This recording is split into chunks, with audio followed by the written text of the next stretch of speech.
A Call from the Cosmos. Psychic Peace Circle Berlin, MFK. Santiner, Ufology. Psychoscientific Frontiers. Selected publications from a variety of subjects of psychoscientific research. Editor, Rolf Linnemann, Certificated Engineer. Internet, http://www.psychowissenschaften.de. Translator, John Com, Buterim. Protocol of an Extraterrestrial Contact from the year 1962. Title, A Call from the Cosmos. Contacts, Medialer Friedenskreis Berlin, Psychic Peace Circle, Berlin. Mediums, Uwe Speer and Monica Manuela Speer. Santiner, Ashtar Sheran. These words from Interplanetarians published by the Medialen Friedenskreis Berlin, a Christian/spiritual community, were received during many public seances. We are mainly dealing with fully automatic writing. Messages subconsciously received by experienced mediums. All of these mediumistic messages were left in their original form, even if similar questions were repeated. The work of the two mediums began when they were 15 and respectively 17 years old. The total production of the MFK Berlin, Medialer Friedenskreis Berlin, the Mintkel, and the 21 transmissions from the Space Brothers are considered the absolute pinnacle of psychoscientific research. Other spiritual circles have often tried to copy the work of the MFK, but its quality was never achieved. The reproduction and distribution of these rearranged messages and protocols is explicitly encouraged and is not covered by any copyright. Preface by the publisher. In company of King Joachim and many of his people, Ezekiel, Luther Bible, Hezekiel, a descendant of a line of priests, was led into banishment to Babylon by Nebuchadnezzar in 597 BC. There, at the side of the Euphrates Canal near Tel Aviv, he was ordained a prophet by God. He was aware that God's Spirit had got hold of him, that God's hand had grasped him and transported him to Jerusalem and repeatedly out onto the plains where strange physical conditions laid claim to his proclamation assignment. As he provided many of his sayings with dates and actually put them to paper himself, we can assume that his period of activity was between 592 571 BC.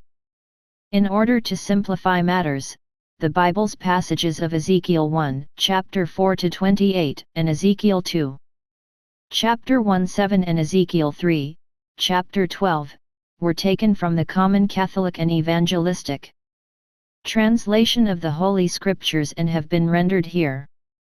Ezekiel 1, chapter 1-28, 4, And I looked, and, behold, a whirlwind came out of the north, a great cloud, and a fire enfolding itself, and a brightness was about it, and out of the midst thereof as the color of amber, out of the midst of the fire. 5. Also out of the midst thereof came the likeness of 4 living 2 creatures. And this was their appearance, they had the likeness of a man. 6. And every one had 4 faces, and every one had 4 wings. 7. And their feet were straight feet, and the sole of their feet was like the sole of a calf's foot, and they sparkled like the color of burnished brass. 8. And they had the hands of a man under their wings on their 4 sides, and they 4 had their faces and their wings. 9. Their wings were joined one to another, they turned not when they went every one straight forward. 10. As for the likeness of their faces, they 4 had the face of a man, and the face of a lion, on the right side, and they 4 had the face of an ox on the left side, they 4 also had the face of an eagle. 11. Thus were their faces, and their wings were stretched upward, 2 wings of every one were joined one to another, and 2 covered their bodies. 12. And they went every one straight forward. Whither the Spirit was to go, they went, and they turned not when they went. 13. As for the likeness of the living creatures, their appearance was like burning coals of fire, and like the appearance of lamps, it went up and down among the living creatures, and the fire was bright, and out of the fire went forth lightning. 14. And the living creatures ran and returned as the appearance of a flash of lightning. 15. Now as I beheld the living creatures, behold, one wheel upon the earth by the living creatures, with his 4 faces. 16. The appearance of the wheels and their work was like unto the color of a beryl, and they 4 had one likeness, and their appearance and their work was as it were a wheel in the middle of a wheel. 17. When they went upon their 4 sides, and they turned not when they went. 18. As for their rings, they were so high that they were dreadful, and their rings were full of eyes round about them. 4. 19. And when the living creatures went, the wheels went by them, and when the living creatures were lifted up from the earth, the wheels were lifted up. 20. Whithersoever the Spirit was to go, they went, thither was their spirit to go, and the wheels were lifted up over against them, for the Spirit of the living creature was in the wheels. 21. When those went, these went, and when those stood, these stood, and when those were lifted up from the earth, the wheels were lifted up over against them. For the Spirit of the living creature was in the wheels. 22. And the likeness of the firmament upon the heads of the living creature was as the color of the terrible crystal, stretched forth over their heads. Above. 23. And under the firmament were their wings straight, the one toward the other, every one had 2, which covered on this side, and every one had 2, which covered on that side, their bodies. 24. And when they went, I heard the noise of their wings, like the noise of great waters, as the voice of the Almighty, the voice of speech, as the noise of an host. When they stood, they let down their wings. 25. And there was a voice from the firmament that was over their heads, when they stood, and had let down their wings. 26. And above the firmament that was over their heads was the likeness of a throne, as the appearance of a sapphire stone, and upon the likeness of the throne was the likeness as the appearance of a man above upon it. 27. And I saw as the color of amber, as the appearance of fire.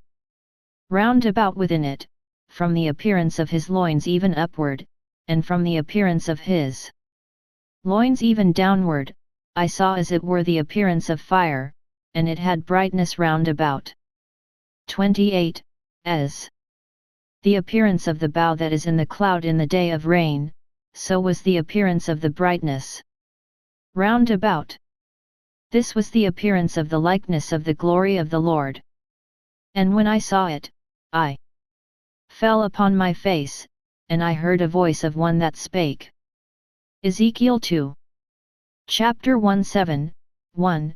And he said unto me, Son of man, stand upon thy feet, and I will speak unto thee. 2. And the Spirit entered into me when he spake unto me, and set me upon my feet, that I heard him that spake unto me. 3. And he said unto me, Son of man, I send thee to the children of Israel, to a rebellious nation that hath rebelled against me, they and their fathers have transgressed against me, even unto this very day. 4. For they are impudent children and stiff-hearted. I do send thee unto them, and thou shalt say unto them, Thus saith the Lord God. 5. And they, whether they will hear, or whether they will forbear, for they are a rebellious house, yet shall know that there hath been a prophet among them. 6. And thou, son of man, be not afraid of them, neither be afraid of their words, though briars and thorns be with thee, and thou dost dwell among scorpions, be not afraid of their words, nor be dismayed at their looks, though they be a rebellious house. 7. And thou shalt speak my words unto them, whether they will hear, or whether they will forbear, for they are most rebellious. Ezekiel 3. Chapter 12. 12. Then the Spirit took me up, and I heard behind me a voice of a great rushing, saying, Blessed be the glory of the Lord from his place. King James Bible, Bad Salzuflen, January 1997. 3. Preface, by Herbert Victor Speer, leader of the Psychic Peace Circle, Berlin. The international psychoscientific fraternity knows of many metaphysical message transmission phenomena. These facts are unfortunately not known by the general community.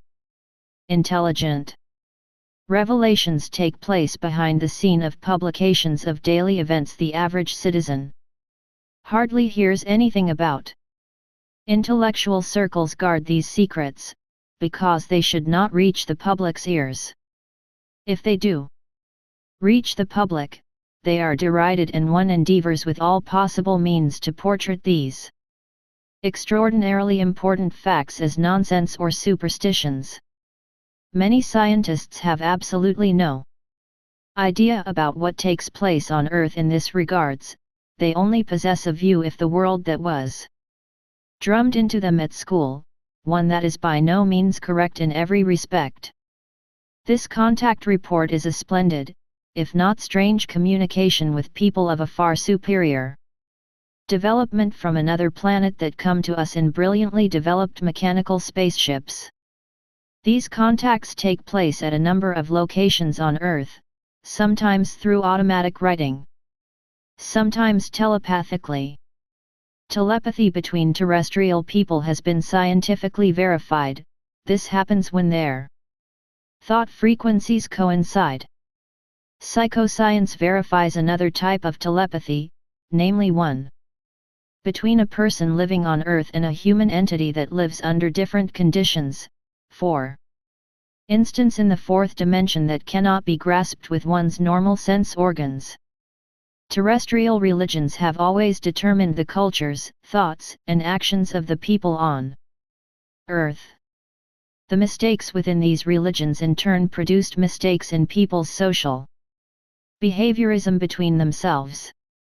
In spite of an advancing technology and in spite of scientific progress, mankind still lives in spiritual darkness. It carelessly ignored the most eminent insights. The people on Earth cannot eliminate the fatal mistakes in their social behaviorism and the way they interact with nations, races, and tribes without amending religious aberrations. Terrestrial humanity does not require weapons to assure its safety, it requires the truth, without which there can be no peace. Terrestrial human beings are incapable of finding the truth unless they receive help from an extraterrestrial source. These pages here represent the extraterrestrial help required to gain the objective truth. We will not take offense if one or more readers should doubt the genuineness of these extraterrestrial messages, because it requires some psychoscientific studying to correctly understand such phenomena. There is however enough impartial knowledge here to satisfy the curiosity of those readers as well. The prepared readers however will be filled with awe when they sense the patience and love mankind on this earth is surrounded by. If the people on Earth cannot comprehend these psychic phenomena, it is due to the fact that they are not part of any school curriculum. People are accustomed to looking at things from a spatial and temporal point of view. They only know objectivity from a terrestrial point of view. This objectivity however restricts their thought processes. They must be educated in this respect so they Finally comprehend that they might live on Earth, but that they are equally at home in the vastness 4. Of the universe. They are not only subjected to terrestrial laws, but to cosmic and universal laws as well. Journalists make fun of extraterrestrial flying objects they nonsensically call flying saucers. They same journalists, however, do not laugh when enormous amounts of money are ventured in an attempt to reach the moon. Everybody can discern from this that the general analysis is one-sided. The universe consists of billions of solar systems. This certainly provides billions of prerequisites for human life of various levels of development. Those that are successful in reaching another star system will find a level of development there that already surpasses the terrestrial. The following facts have to be taken into consideration. People from other star systems and artificial space stations have been able to fly to our Earth for millennia. Reports in the Bible tell us about this fact. These are very valuable evidential documents, but they have been falsely interpreted. We are not dealing with divine miracles. Extraterrestrial spaceships are sighted at all kinds of locations on Earth even now. They can, however, be confused with other heavenly bodies. Pilots have ascertained that these extraterrestrial spaceships are manned. We find the same assessment in the Old Testament, Ezekiel 1, 4:28, Ezekiel 2, 1:7, Ezekiel 3, 12. Personal contact with the occupants of these spaceships is extremely rare and only possible for the right kind of people. The people on these spaceships speak German, English and Italian. They speak other languages only imperfectly. We heard them speak all other terrestrial languages, but by no account are any of them their mother tongue, which we don't understand. They call the other planet where they come from Metharia. This is a planet in Alpha Centauri. The great distance of over 4 light-years is bridged through a number of intermediate stations. The journey is accomplished by flying beyond the speed of light. Our contact reports do not deal with the technology of these spaceships, but exclusively with the messages people from other star systems convey to us. These messages are extremely important to us and they explain a lot of our mistakes. We are therefore not dealing with a philosophy nor with fiction here, but with objective facts that stem from the knowledge and observations of people whose overall development is way beyond our own. We are confronted with a major difficulty when we try to publish these messages. It is extremely difficult to make it comprehensible that there are terrestrial people that are in contact with entities from other star systems and lifestyles in an invisible, that is to say, non-measurable way. Psychologists might explain such contacts the result of schizophrenia. They are, however, mistaken, because the content of these contacts show no sign of anything pathological. On the contrary, the content of these conversations is eminently valuable and intelligent and very individual into the bargain. It isn't the task of this script to demonstrate in detail how such a contact is established and also not how it takes place. The crucial thing here is the content itself. It is designed to encourage us to 5. Contemplate whether our present knowledge is correct. We must strive for our own assessment of our existence on Earth. These messages are in this respect true revelations and they represent divine help for us. Divine help has always been there and this is why this help is certainly not something extraordinary. We are naturally not dealing with material help, but with a large step towards gaining insights into the human existence.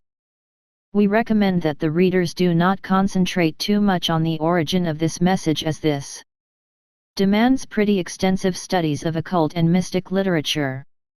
The reader should rather direct his or her attention to the content of this message, because we are dealing with indoctrinations that are extremely important for us.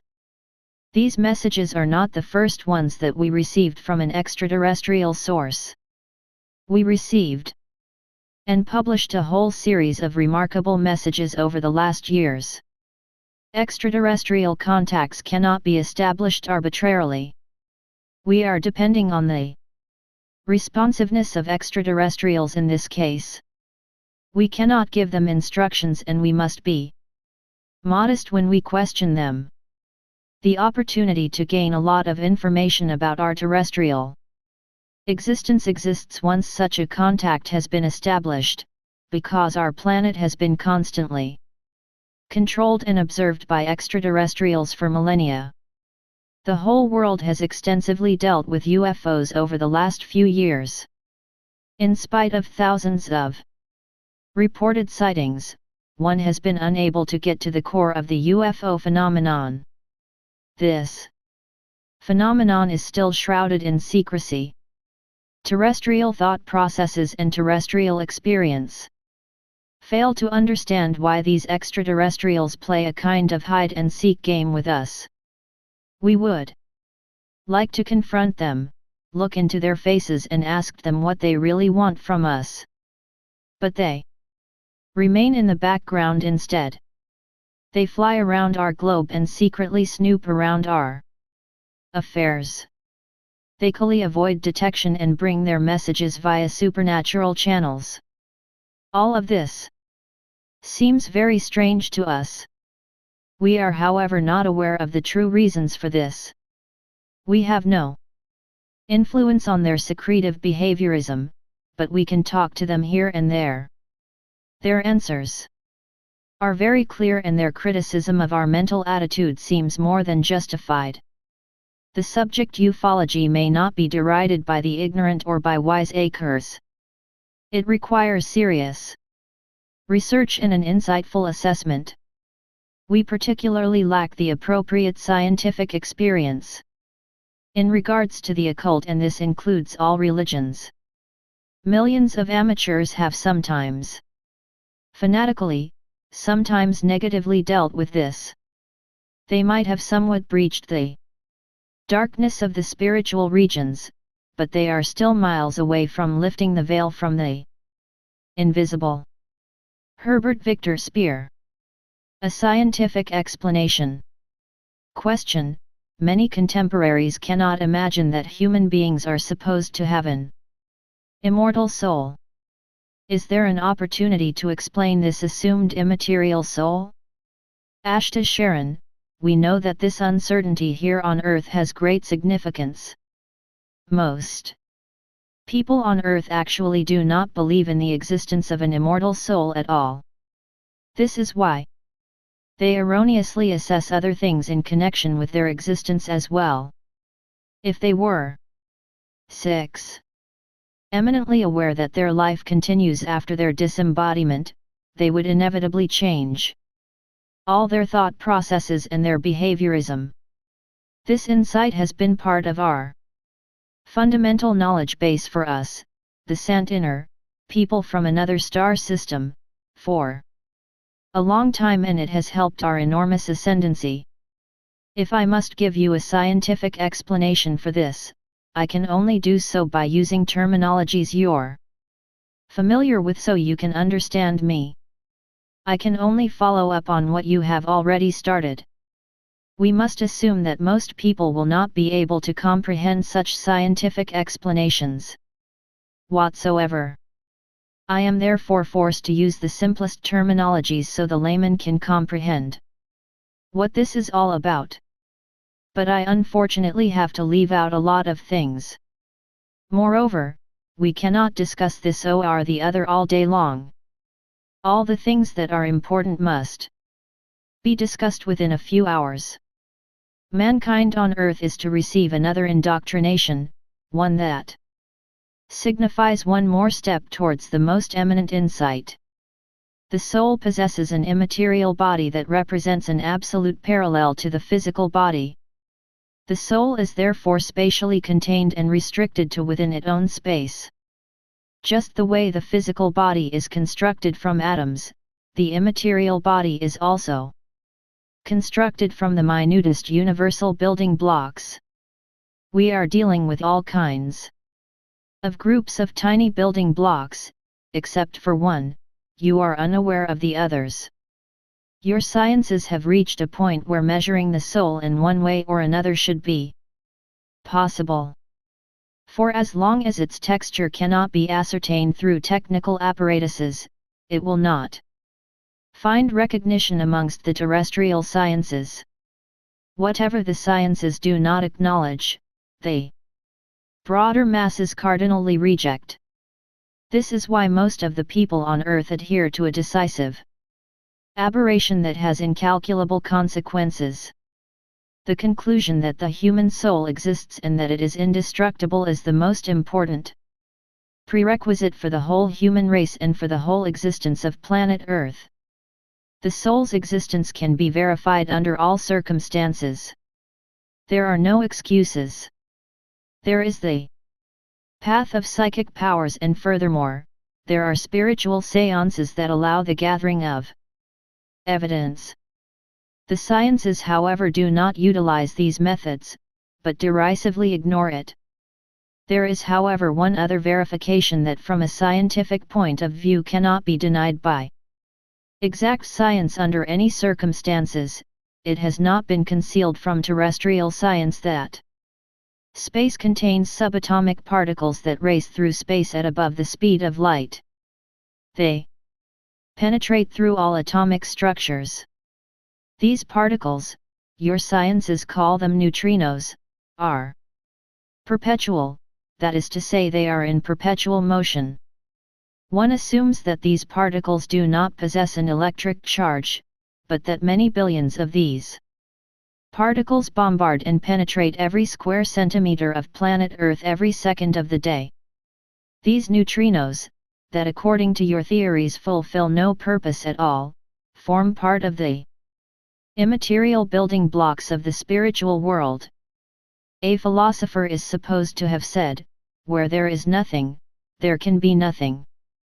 This is the reason why one rejects the soul, because its existence cannot be verified through conventional means. 7. Neutrinos can also not be verified through conventional means. One has, however, been able to verify their existence through non-conventional means and given them a name in spite of this. The soul can also not be verified through conventional means, but particularly well with non-conventional means. These neutrinos group according to law with a number of other building stones to create construction systems, exactly the way this takes place with matter, atoms. They perpetual rotation, rotary impulse, gives them their motion and at the same time, their immortality. It is quite apparent that such neutrino systems cannot arrange and organize themselves of their own volition. The creator is an ingenious master. He represents the engineer and the scientist that assembles these building blocks on hand of his own calculations.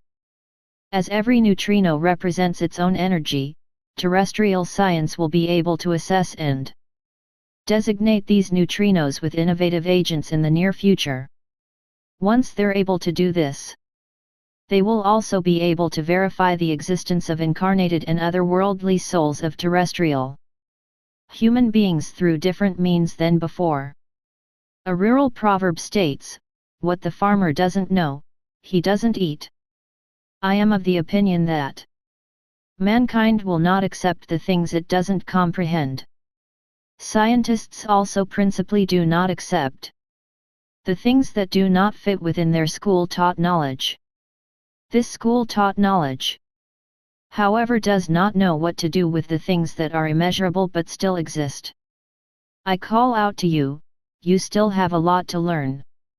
The fundamental basis of a soul is perception, feeling, and thought. These are spiritual characteristics that are not brought forth by physical matter. Physical matter is insensitive, it can neither perceive nor think. But this organized physical matter represents a connector to the soul. Let's take the eye as an example. Physical matter is organized to perform an optical activity. This, however, is not enough, because a photo lens might record a picture, but where is the observer? The soul is in all cases the perceiver, the appraiser, and the determining though processor. Billions of solar systems form the divine universe. Man has no perception of the enormous miscellaneousness of life associated with this. All of this would, however, be meaningless if man, with his soul, were not the observer of this universe. Man is capable of contemplating this.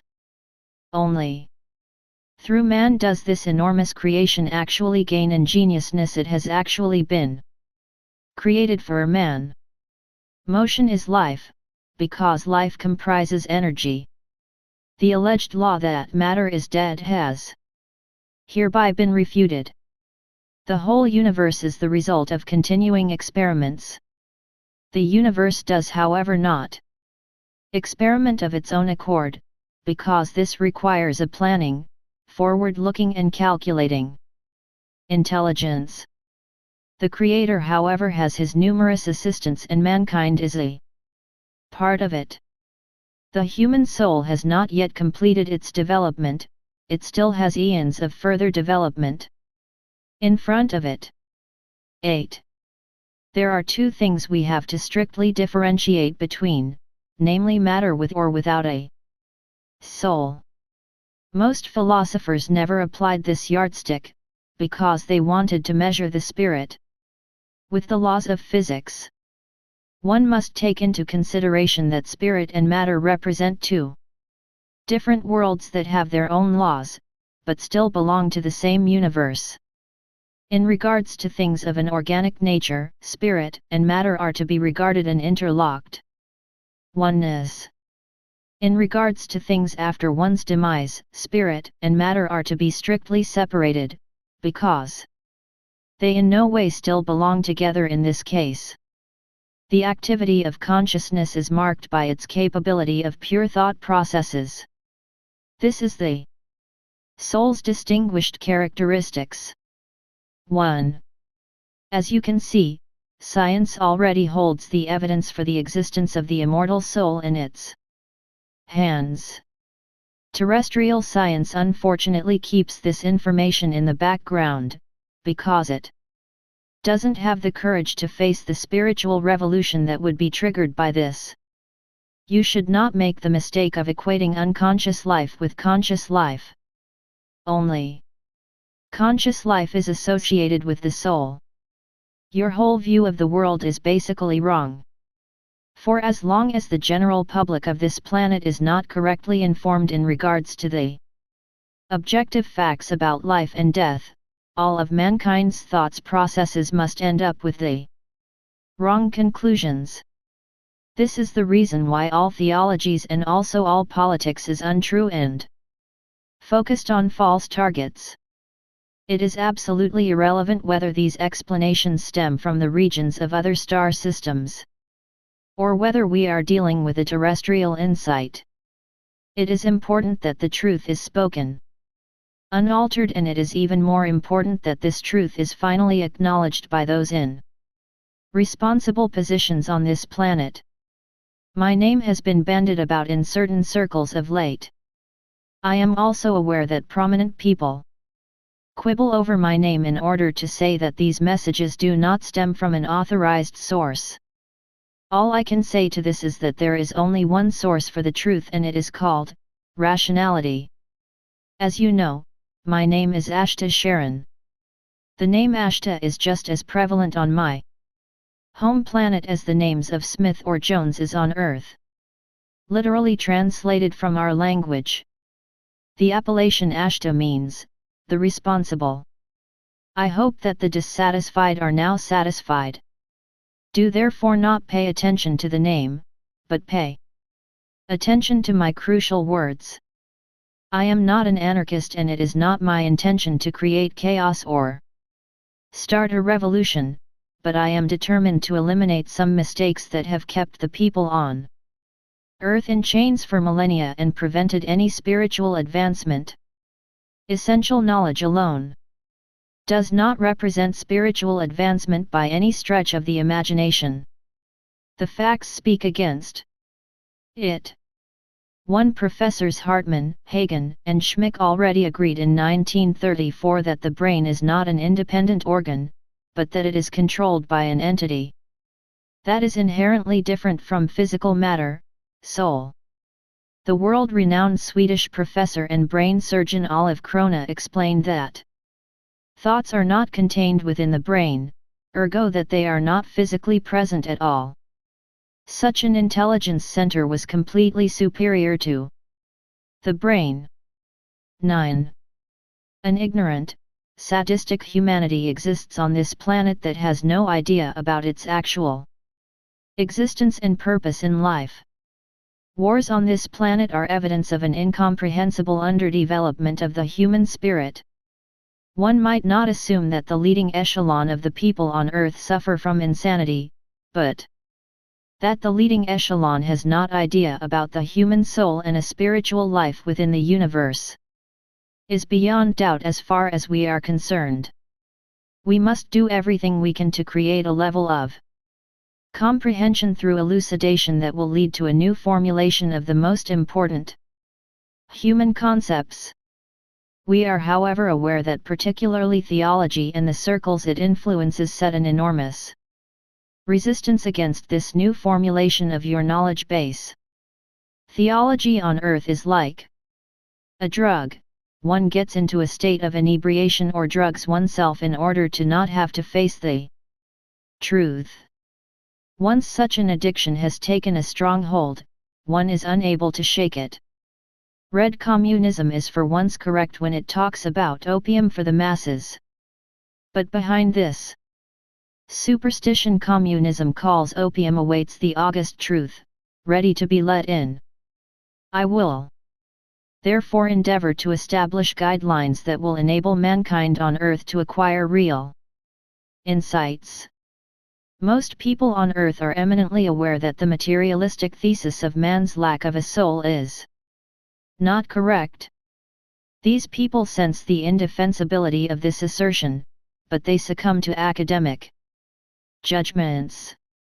The sciences have procured so much power that even politics has to bow to it. Whatever they reject will remain taboo for rest of the world. This is why people have to endure a lot of nonsense, even though their own personal opinion differs widely. This however leads to pangs of conscience and creates a dilemma. People continuously fight their own inner battle, because they know that one is withholding the truth from them. They no longer know what to believe. This situation robs them of the energy to promote their development. Mankind on Earth has therefore been condemned by academic ignorance. It knows nothing about itself. A theological explanation. Question: the Soviet dialectic materialism, Diamat, promoted the theory that consciousness is tied to physical matter. According to this assertion, man allegedly loses consciousness at the point of death and there is no such thing as ascension for man. This makes mankind lose all belief in God and in a spiritual existence in another world. Can you definitely refute this dangerous theory? Ashtar Sheran: people can assert a lot of things, but that doesn't automatically mean that it 10 is true. If one doesn't undertake the kind of serious research in this direction the way other natural sciences are probed into, one should not be surprised that no genuine results are achieved. To come up with a theory is conceivably simply, because your theories do not require evidence. They are content with vague assumptions.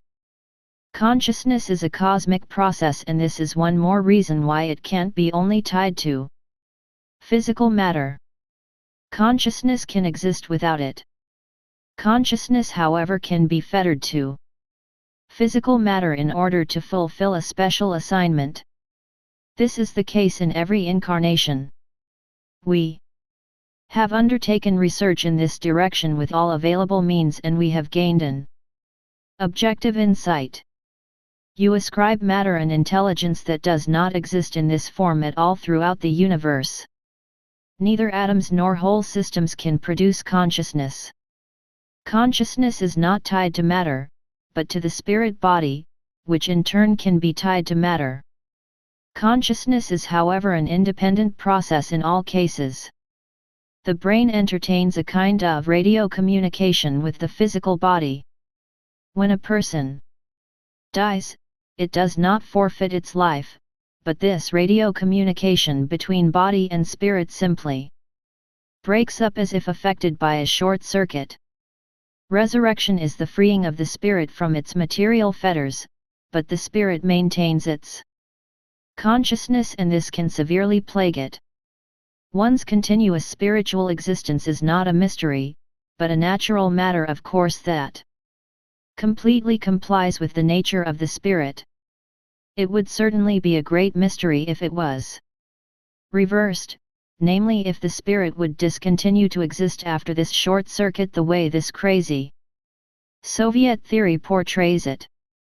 Furthermore, mankind on earth cannot lose its faith because, according to our opinion, it does not yet possess a faith in God, and it never possessed such a faith.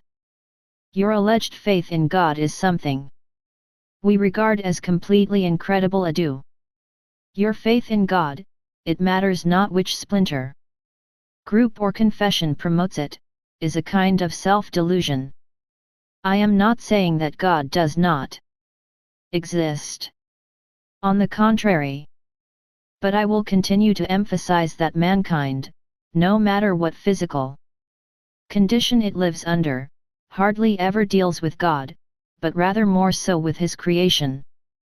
The fact that your faith in God is nonsense can be recognized by the fact that you swear and curse in His name, that you take His name in vain.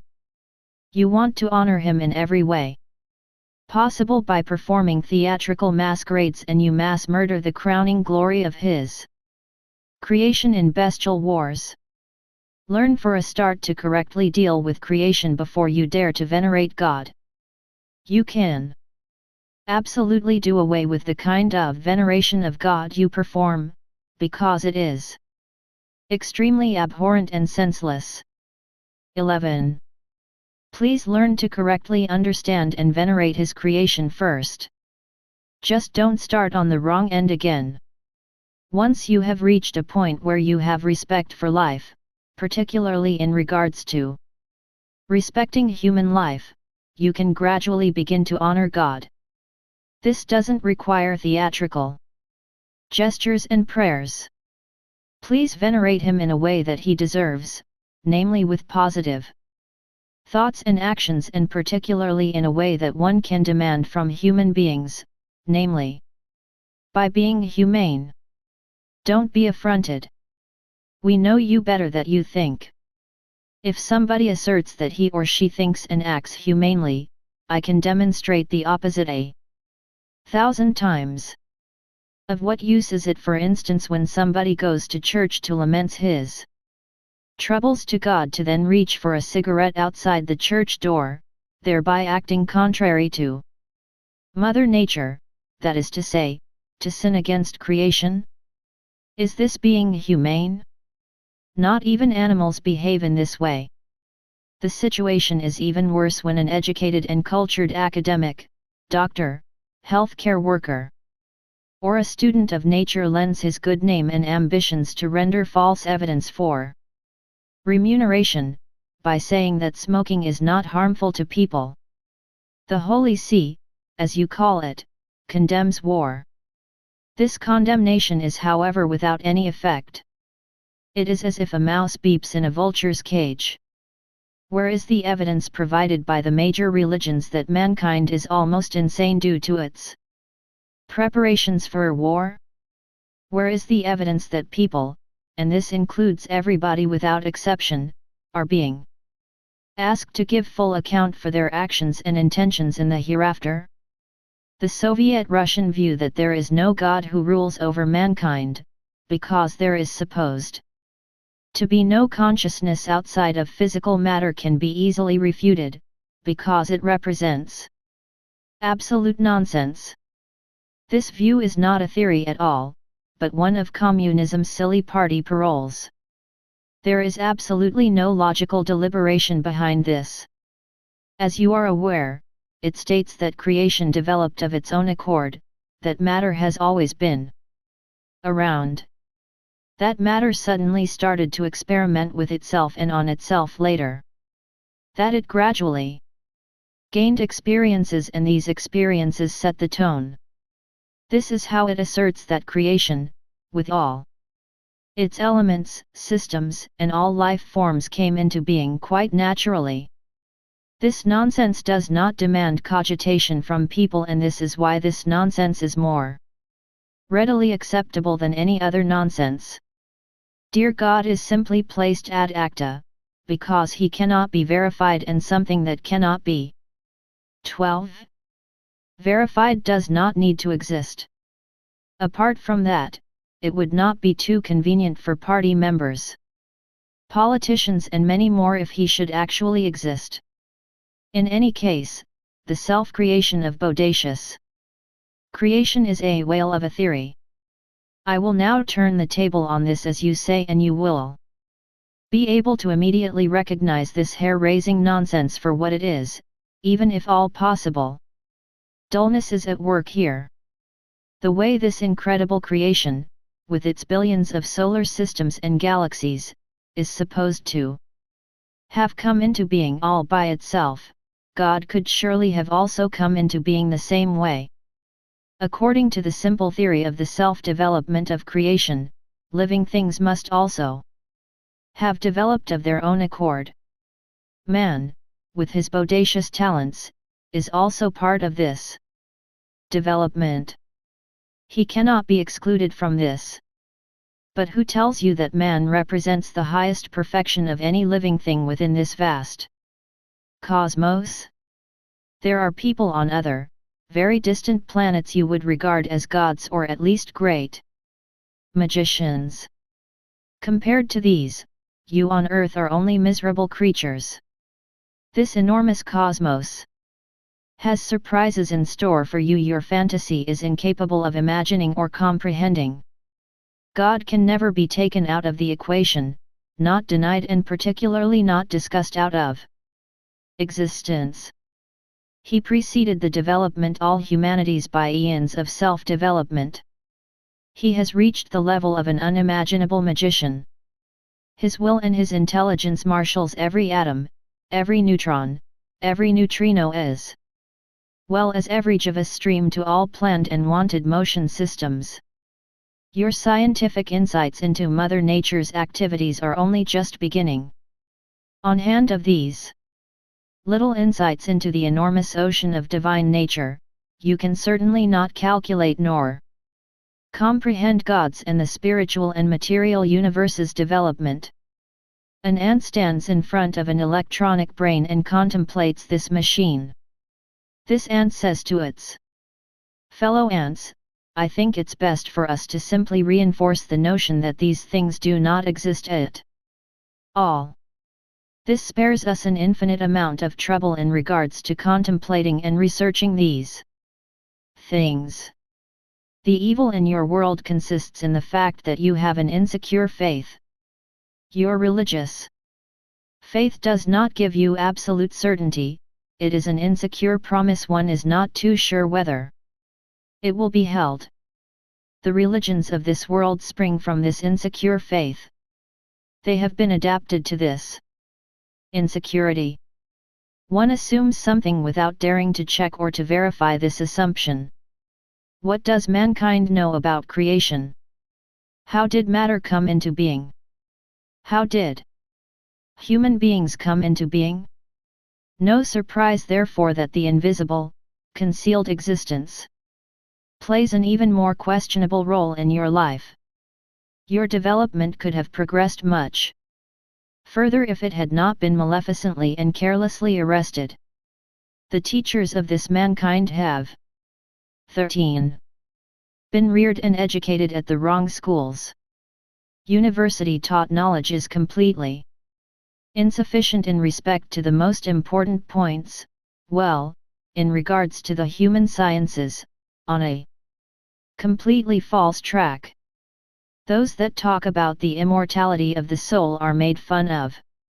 There are actually enough theologians that do not believe in a living God at all.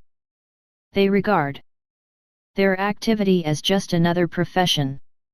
We do not have theology on our home planet, and it would be far better if you would also not have theology on your home planet. We have a comprehensive natural science that also accommodates God's existence and the existence of the human soul. All people can be guided by it. Theology is supposed to be a divine doctrine. What is it in reality? You have no idea about God's reality, and you have confused concepts in regards to His spiritual realm you call heaven. In order to have a theology, that is to say, a true divine doctrine, one would have to have true knowledge about God. Can you assert this with a clear conscience? You have come up with a philosophical divine doctrine that mainly emerged from your human imagination, and it is therefore afflicted by all too human aberrations and mistakes. This theology is no truth, it is a human invention, a theory without evidential proof. No human being should have a need to believe in something that cannot be verified in one way or another. There is no binding faith, one simply has to accept without exact evidence. Faith in God is so enormously important to mankind that it occupies the highest rank amongst the sciences and insights. It asserts a claim for the best and absolutely dependable evidence. True faith in God does not have to represent a masterpiece in blind faith for people. Such a faith is the foundation for the eternal development of incredibly vast humanities throughout the universe. Such a faith does not require theatrical processions, no pageantries, no monotonous chanting, and no repetitive prayers in order to make an impression. Such behaviorism is designed to impress and to influence people in order to make them believe.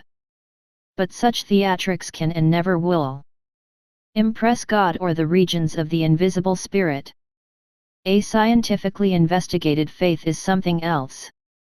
This faith should be a matter of course for people, a purity that does not require an effort to show respect for this faith. The kind of faith we possess is as self-evident as our conscious awareness that we possess eyes, ears, and a nose. 14. Your theology, on the other hand, is not a divine doctrine at all, particularly not because it contains hundreds of different deviations. A whole collection of different theologies is supposed to point this humanity in the right direction. Just how far one can believe in these doctrines is self-evident all over the world. You will now mentally ask me where the objective divine faith can be found. Well, I will answer you. The people on earth would have to try to declare all their existing opinions in regards to all divine doctrines null and void to begin with. This is the only way the infected can create a secure platform for real knowledge. Their first attempt would have to be the consideration whether this human race only exists on this terra. They would also have to contemplate why there are various races of human beings. Where do these races come from? Could one be dealing with deportations from other star systems that have adapted to and promoted their development on Terra? These thought processes will bring people closer to the cosmos and the universe, because theology has prevented this from happening up to now. People must absolutely discard the lopsidedness of their terrestrial thought processes. Human beings are not only found on this Terra. The whole universe is at their disposal. The terrestrial existence is only a period of probation with the help of a borrowed instrument, the human physical body that has certainly not yet reached its full maturity. This is followed by new periods of probation with new assignments and new perspectives, well, actually with new, borrowed and better developed instruments that demand even more responsibilities and care. These are all things that your theology does not want to deal with at all, but they are still very important just the same. Well, if you stick with Adam and Eve, you will not be able to either comprehend yourself or human races. You can completely eliminate Adam and Eve from your Bible. It is a folly that only causes harm. Mankind's cradle is a spiritual one. The physical cradle of mankind is so enormously heterogeneous and spread across such enormous distances and of a time frame that can be counted in eons that it is impossible to deal with it individually. We find it incredible that so many people here on Terra are influenced by human imaginations that were already conventional millennia ago and that have nothing to do with the truth. The Holy Scriptures are a pernicious scripture in this regards, even if they do not deny God's existence. 15. When my forefathers stepped on earth thousands of years ago, one thought that they were angels, or gods that had come down to earth. Who could have imagined in those days that one could travel through space in spaceships? This impression was even amplified through the fact that our spaceships emitted a bright light and that they were illuminated inside. One could see that inner light from the outside. The Israelites were a chosen people. They were in contact with us. The Israelites could still be a chosen people if they would listen to us. We would once again make contact with them, because the Israelites can think when they want to. Almost all of them are God seekers and could get close to finding the truth if they would give credence to our sacred mission. The Israelites could develop tremendous characteristics within themselves. With the help of a religious, objective truth, we would welcome this and also support it. When we established a connection with you at Fatima and one of our spaceships appeared at a designated time there, one did not comprehend such a technological miracle, but rather believed that it was a divine phenomenon like the handing down of the commandments on Mount Sinai. God, however, does not appear on this Terra and also not on any other planet. His condition doesn't lend itself for this. Your theology tries to convince you that God is omniscient and omnipotent. God could make man either rich or poor with these abilities or obliterate his enemies. Based on this belief, millions beseech God to help them in one way or another. What a mistake! Man represents this omnipotence over these things here on earth. Man obliterates his enemies or exacts revenge on the weaker. Man surrounds himself with riches or allows his fellow man to die in cold blood. Nothing like this happens in a way that one could say, God did do this. This conclusion provides a lot of water for atheists' water wheels. They see in this the confirmation that God is a fantasy figure one does not have to fear and one does not have to show respect for. I must unfortunately admit that these atheists are correct to some degree. The reality, however, looks entirely different. Man does not only live this life on earth, but also spiritually in another world and beyond this on other planets also. He is absolutely and completely obliged to give account, only the point in time is different from the time he would like to see this take place. Whilst man absolves his probation in the physical world, the punishment involved evades human observation. This is theology's domain. It doesn't just have to deal with God, but also with one's gigantic existence throughout the whole universe. 16.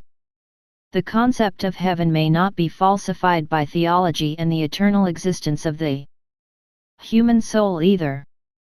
The things theology is not informed about must be explored with all available means. Theology may therefore not balk at other spiritual possibilities. Psychic abilities are the basic element and the actual foundation for researching the domains of the spirit. Theology will continue to cook without water. This is impossible in regards to religious and spiritual concerns. Unnatural behaviorism leads to unnatural results. This is the reason why your research results in regards to metaphysics, and particularly in regards to all the spiritual sciences, are of an ambiguous nature. These results are either horrifyingly negative or wondrously positive. One should, however, not draw the wrong conclusion from this. Natural behaviorism leads to natural results. Just the ovations one lavishes on a well-known artist are unnatural. One can express one's high respect for a work of art also in a natural way. All the ovations one lavishes on everything divine are just as unnatural, that is to say, over the top and illogical. Theology actually assumes that, compared to the physical realm, the spiritual realm is mysterious, mystical, and marvelous. I must hereby emphasize that all life forms throughout the universe are absolutely natural. God and His co-workers are also natural. The spiritual existence is as much a part of God's sphere as the physical existence on all planets within His creation. There is absolutely no reason to regard the existence of the spirit as something unnatural. There is also no reason to separate these two worlds by regarding physical life as normal, whilst regarding spiritual life as extraordinary, that is to say, abnormal. When somebody dies, he or she does not begin a mysterious existence. All they do is to continue their life in a different region, one that has other opportunities and also other laws. Life beyond the grave is, however, never incomprehensible or unnatural, even if the major religions just about propagate this opinion.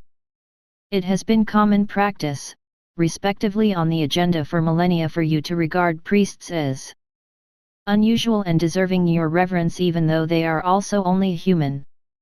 We hold the opinion that no human being throughout the entire universe is entitled to unnatural adorations because they profess to be God's representatives. This is blasphemy and indicates a boundless ignorance in regards to the Creator's actual eminence. 17. Not even Christ, whom the people on earth regard God's real representative, dares to assert a claim on people's adorations. On the contrary, he accepted torture and a bitter death instead. You must accept that theology makes big mistakes. It bears the responsibility for the emergence of atheism that gave rise to communism. Theology falsifies God's countenance and shows no further interest in life after death. Is there a difference between atheism and the untruth bandied about by theology? Atheism consequently rejects God's existence and a life in the hereafter. Theology rejects any association with the regions of the hereafter. Theology creates its own concept in regards to God and a survival beyond the physical, according to human interpretation and fantasy, without listening to the opinion of the people that live in the hereafter. Where is the logic in that? I will give you a parable in regards to this. Let's assume that a group of courageous people undertake a trip to Mars and arrive there in good condition, but are then unable to return to Earth. A second group of people, craving for attention, come up with all sorts of fantastic imaginations, for instance whether they are still alive or whether they received a cordial welcome, because they find it superfluous to make radio contact with them in order to ask them personally. The reality is that the people stranded on Mars try with all available means to establish radio contact with Earth, but the people on Earth do not react to these signals. One simply ignores them, because one is of the opinion that such contact is impossible. The group of people craving for attention, however, want to tell the people on Earth something about Mars, and they allow their imagination free range. They invent the most bodacious things and present them as the truth, and there are enough people gullible enough to unconditionally believe every word of it, whilst others recognize the sham and disgustedly turn their backs on the whole affair. This, my dear friends, is how your divine speculations look like. Your theology demands unconditional faith in all things it puts in front of you. All criticism is called heresy and all logic is forbidden. One is not allowed to doubt the divine doctrine, it enjoys the greatest immunity that has ever existed. We are of the opinion that it is not important to believe in divine miracles, but that it is far more important to accept everything that exists throughout the universe as an absolutely natural implicitness, even when dealing with the minutest, invisible radiation or vibration. 18. Everything that has been called into existence remains an implicitness, whereby one has to take care that no derailments take place that can damage the ascending progress of the universal plan. There is no need for anybody to feel ashamed when an inner need to pray to God arises, because this is by all means natural. There is, however, no need to behave foolishly and absurdly in the belief that this would make a good impression on the world of spirit. Another parable in regards to this. A worker finds himself in financial difficulties. He would like to see the owner of the factory in order to ask for a pay rise, but he is unable to talk to him directly, because the factory owner has employees that represent him. God also has high S rep res and atives. The worker finally gets to talk to the head of the department. He now gets down on the floor in front of the head of the department, wrings his hands and laments whilst the text he babbles has been learned 100 times by heart for such an occasion. The head of the department believes that he is dealing with a lunatic and he dismisses him from his job so that others will not get infected through him. Christ expressed himself in parables. I feel induced to do the same, because I have found that you are incredibly slow when it comes to comprehending things. I will now deal with the hereafter. There is something about this word. Every one of you can verify that this word has been derided and ridiculed. But why? What has the hereafter ever done to you? Why is it actually called the hereafter? I use the word hereafter because it is commonly used in your vocabulary. I don't really accept this expression, because it isn't the right word for the actual concept. The word hereafter separates your world from the world of spirit. You forget in the process that the world of spirit deeply penetrates your world so that one cannot talk about an absolute separation. There is not one human being in the flesh that is not spiritually connected with the world of spirit every day and every night. Every human thought is a process that is already happening in the so-called hereafter. 19. Every physical sensation and every conscious process is connected to the world of spirit the way electricity is present throughout the universe and can still run through wires and machines.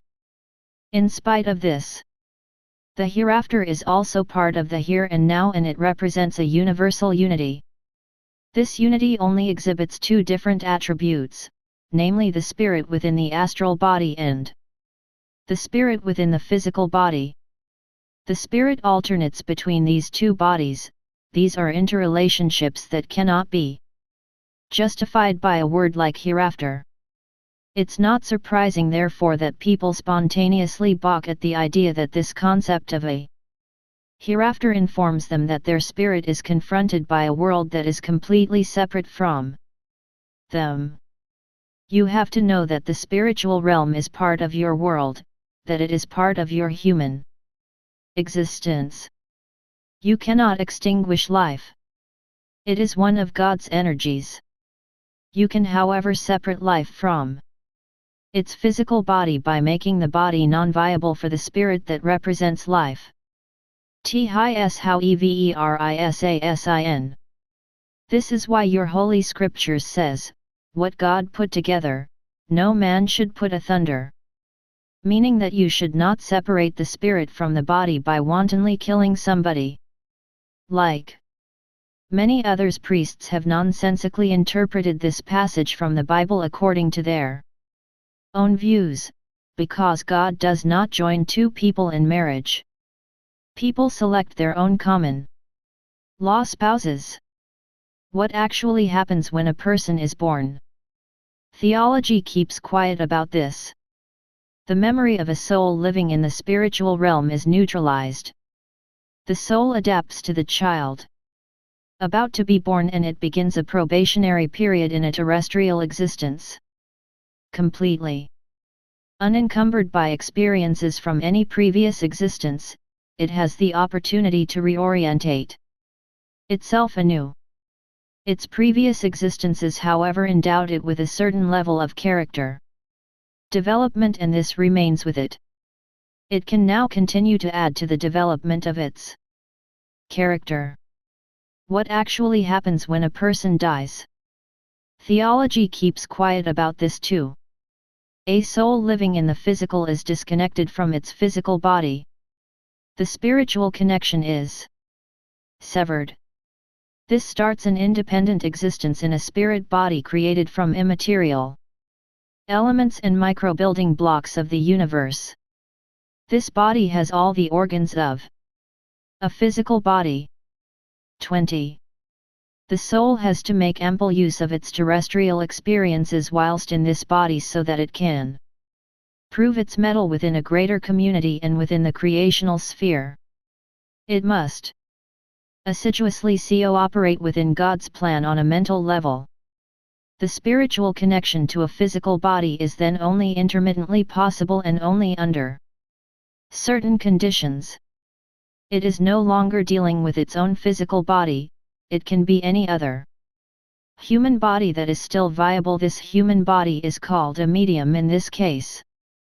How can something be otherworldly if it is absolutely part of the human existence? It is not another facet of life, because disembodied souls live most of the time right amongst you and strongly participate in all events on Terra, the difference being that they see it from a different perspective. They don't encounter any physical obstacles, they can walk through walls. It is extraordinarily important that mankind on earth knows all of this. There must be no blind faith. Faith in God should rate number one in all empirical sciences. It is the Church's, respectively theology's, assignment to make sure that blind faith and doubts in regards to blind faith are replaced in the future by an objective knowledge that does not allow the slightest doubt to arise. To come up with this objective knowledge is not an absurdity. The required preparatory work has been performed all over the world for millennia. The assessment of this preparatory work is overdue. To ignore this material is an outrageous malevolence and punishable ignorance. I told you once before that this knowledge is not part of theology, that it is part of general international natural science. This knowledge therefore should be taught in lecture rooms at universities. Like receiving sustenance for one's survival on this planet, to live in peace is the birthright of every person on earth. Peace on this terra and a mutual understanding between the races depends on the knowledge and worldwide understanding of the human existence within the universe. Only when this theme is no longer derided and mocked in corridors and lecture rooms at universities will a permanent peace come about. The way things still are with you, everybody seriously dealing with this is regarded an idiot who is unable to adapt to the times you live in. Modern development has nothing to do with the truths that possess eternal validity and are completely independent from time. Truth is and remains truth, even if modern developments are unwilling to acknowledge This, because they are in the way of atheistic views. Atheism considerably retards mankind's further development. It severely interferes with politics and it goads despots into making decisions they will live to regret one day. 21. A funeral oration. It is a sad, well, even tragic event for you when somebody on earth dies. The minister gives a funeral oration and those the deceased left behind continue to be confronted with a mystery. Continue to be gripped by a terrible uncertainty and they have no idea about what actually took place. This is the reason why I feel compelled to also give a funeral oration even though I am not a minister or a priest. But this is how I envisage a funeral oration for those left behind to be, if it should do justice to the truth. Dear brothers and sisters, I have to address you in this way because man stems from the great human family that populates the whole universe and whose relatives occupy many mansions throughout the universe.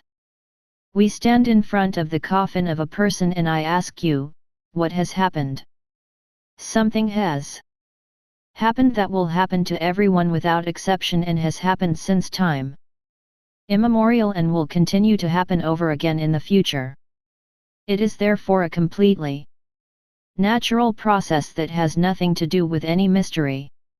Why are you shocked when dealing with such a natural process?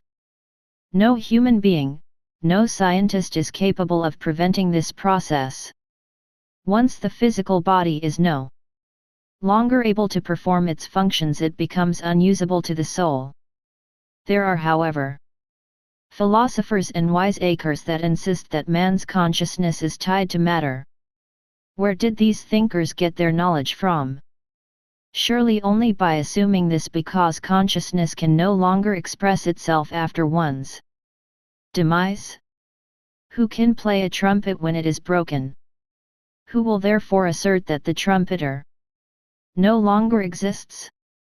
The trumpeter naturally requires a new instrument if he wants to play a tune. And this can be with a similar instrument also. He will one day get his hands on another trumpet. And he might be able to play this instrument even more proficiently or neglect it once again. Death is a natural event in any case, even if we're dealing with an accident or the result of an illness. God does not determine the length of one's existence, time does, that is to say, time runs out.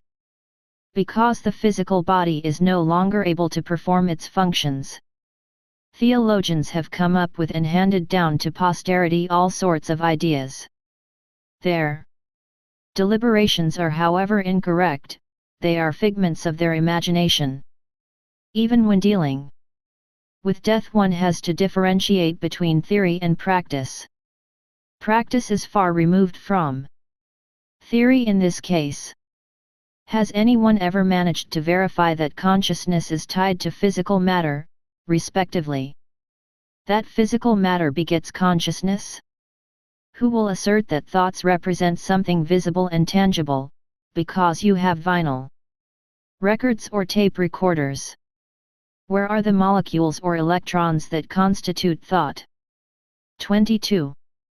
Thought, being part of consciousness, is a complete product made up of microvibrations that are a part of consciousness that can be conducted through a functioning nervous system.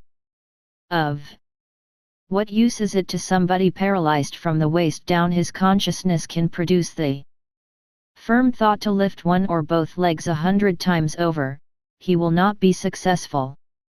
However, if he can no longer move his legs, who will assert then that this wish, this thought, this command to the muscles and nerves no longer exists at all? Well, I can tell you that consciousness can be completely separated from the body. It also exists without the reaction of a body. But it has nothing to do with the consciousness itself. If the whole body of a dead person now no longer reacts, if not one single cell reacts to its consciousness. Consciousness is alive, it represents life. This is why every deceased person is alive, even though the body is no longer at its disposal. Consciousness can no longer express itself though an unusable body. You will now counter by saying that your scientists must surely have clarified the mystery death represents. They certainly have not unanimously confirmed that life after death is a fact. But who tells you that these scientists are actually capable of coming to such a logical conclusion? The same scientists employ all their mental powers to bring about the annihilation of mankind. They contemplate superlative methods of annihilation. They provide politics with the powerful means to dominate the world. They prepare all wars. They condone the abuse of dangerous drugs. They demonstrate daily that they are dangerous enemies to life and to Terra's whole existence. You show the same blind faith in your scientists you show the philosophical nonsense theologians provide you with when they conceive one dogma after another. Well beyond this, you are willing and ready to adopt all deliberations made by politicians and sociologists because you assume that they can think more logical than the rest of you put together. Only practice verifies whether the theory is correct or amiss. The praxis in your world verifies that your responsible thinkers jump from one wrong conclusion to another. Those that are not positively informed about death cannot think logically, because all questions in regards to the human existence must inevitably bring the wrong results. They might well concoct something beastly against people, they can invent something bodacious, they can calculate and avail themselves of the benefits of technology or the natural sciences, but in the final analyses they cannot come to the right conclusions, because the result will completely overturn their existing attitude to life. The slightest doubt in God and in the survival of the soul after death condemns man to illogical thoughts in regards to all questions of the human existence. 23. When a priest or a minister delivers a sermon at a gravesite, he naturally talks about the soul of the deceased. I am however aware that these priests and theologians have no real concept whatsoever about the soul.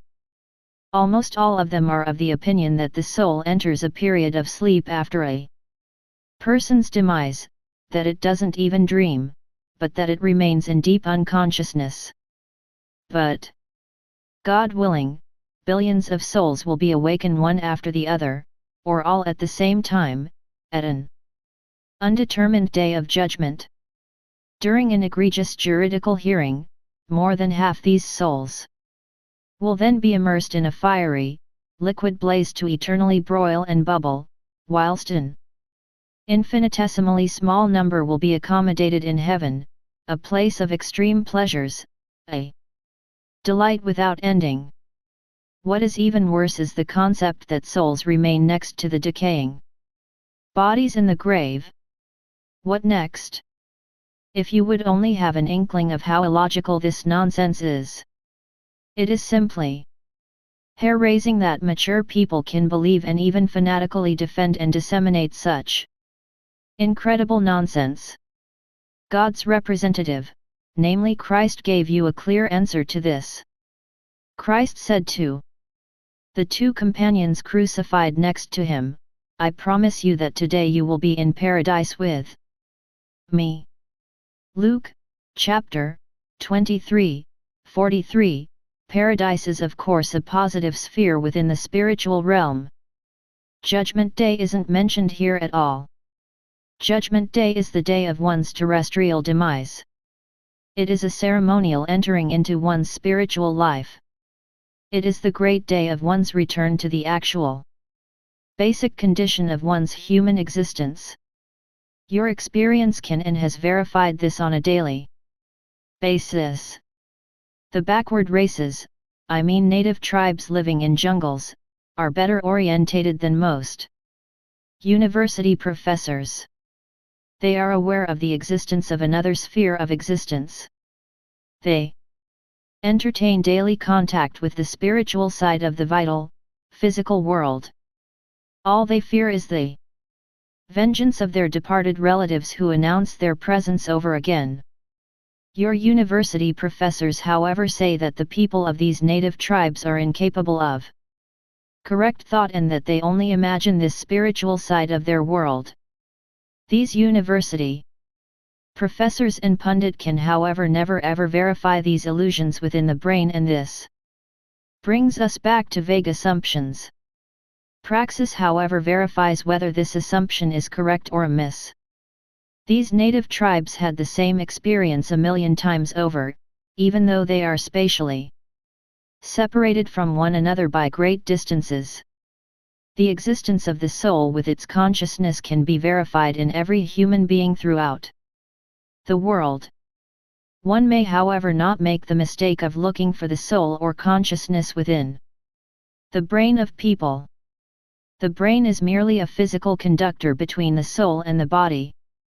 Every cell of the brain reacts to specific processes within the cosmic consciousness of man, or it telegraphs physical stimulations back to the soul.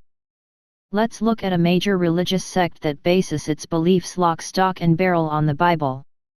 Its interpretation concerns Judgment Day, when almost all of mankind is supposed to end up in hell. This particular sect is incomprehensibly large. Millions of people unconditionally believe this. 24. Nonsensical interpretation that is not backed by one single piece of practical evidence. They do not give their interpretation credit because their own logic convinces them, but because they are unstable, uncritical people that have a piousness fad and are immoderately afraid of the hellish mire they are supposed to stew in one day.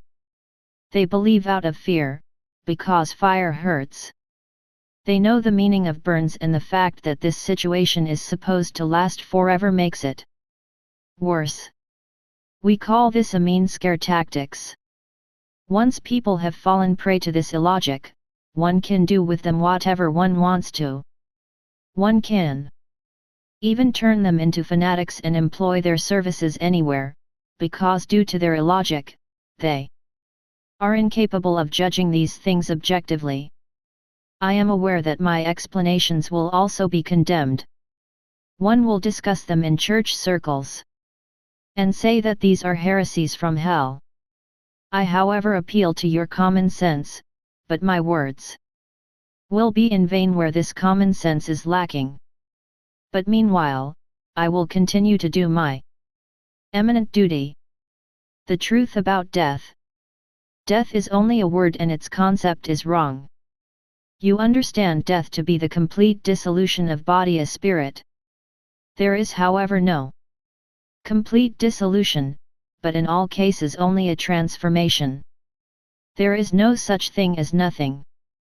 Throughout the universe, respectively throughout the cosmos, consciousness with all its thought processes is not produced by the brain, it is only channeled through the brain. Therein lays the cardinal mistake. Death unfortunately represents a great uncertainty to you. Physical human death is, however, always a certainty. A particular characteristic of death is that the organic body sheds its invisible energies. These energies controlled the body up to then. Those that suffer because they fear death have no insight that might help them. They live in a world of false concepts, in a world of lies. 2. This uncertainty is the greatest and most momentous mistake that can ever exist.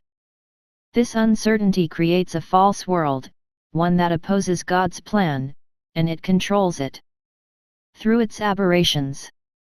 I find it difficult to find the right words to describe this terrible situation in more detail.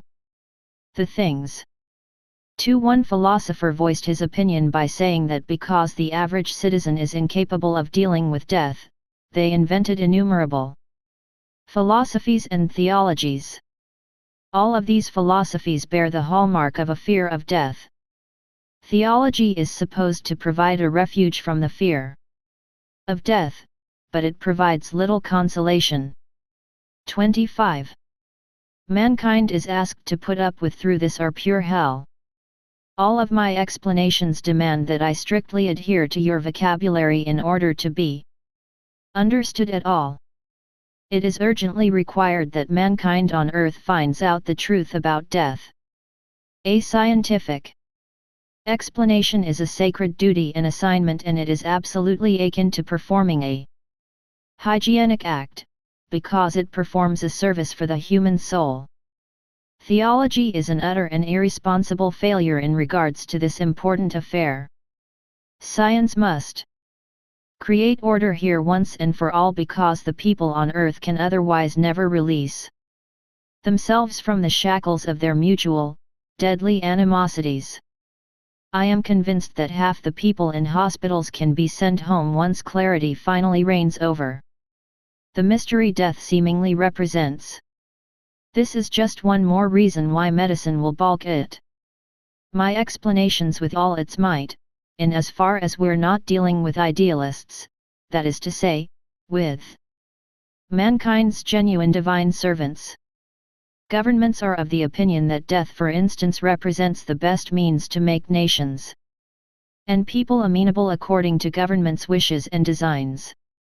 This is the reason why governing bodies are not particularly interested in the corresponding explanations about what death is really about. On the contrary, governing bodies are more interested in people continuing to fear death with its terrible uncertainty. I call upon everybody to procure certainty in this regards, and this with all possible means. Death is naturally a state that is not easily recognized for what it is from the perspective of a physical existence. Dead people, however, continue to live. They are not interminably separated from you to a degree where they cannot make themselves known within certain limitations. 2. Undertake research into eternal life is a mere trifle, respectively easy compared to the extremely difficult things you have already been able to delve into. I suggest that when it comes to delving into this bodacious assignment, you should apply the same ambitions and you will be successful.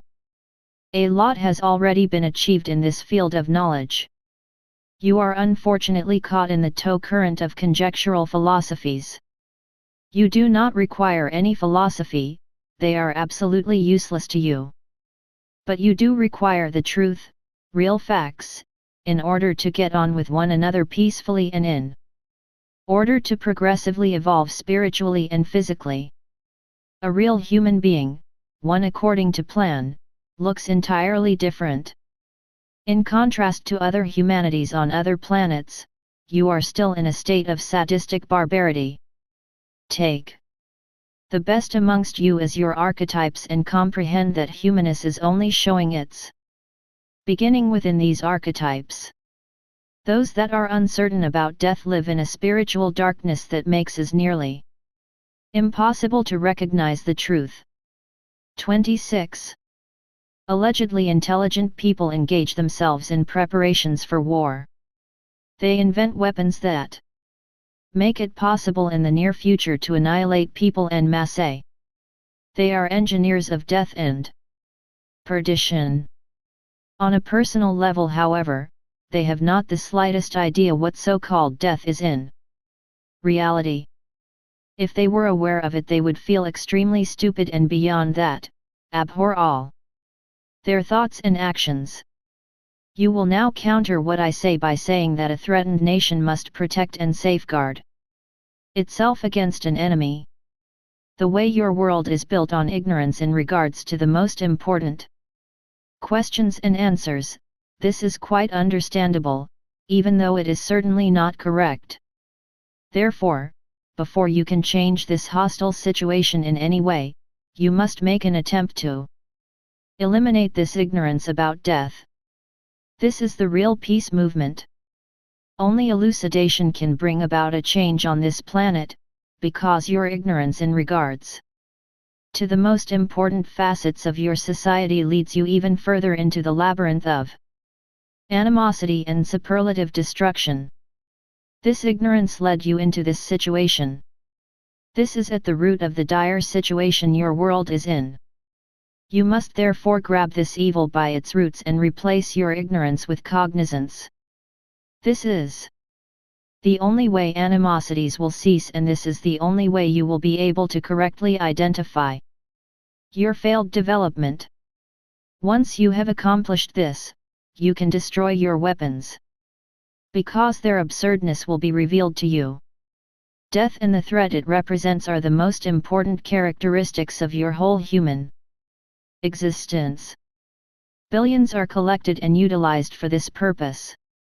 The real extent of this is incalculable, and is something you cannot oversee looking from the spiritual sector's point of view of your existence. If death plays such a major role with you, we ask ourselves the question of what role does your actual life play, if is it so subordinate? 3. Various governments are dealing with the question of whether capital punishment is justifiable. The same governments, however, do not ask whether capital punishment for whole nations or even for all of mankind is justifiable. This type of capital punishment is not directed at criminals, but at innocent people, well, even at children. How can a government or a political leadership clearly ascertain whether their idealistic efforts and aims are really correct, if they do not even have an inkling of man's essence and not the slightest idea of what man's death is all about? Government systems are created and laws are put into effect without knowing the reality of human beings, respectively where human beings' actual destiny lays. No human being has to live and learn to then be dead forever.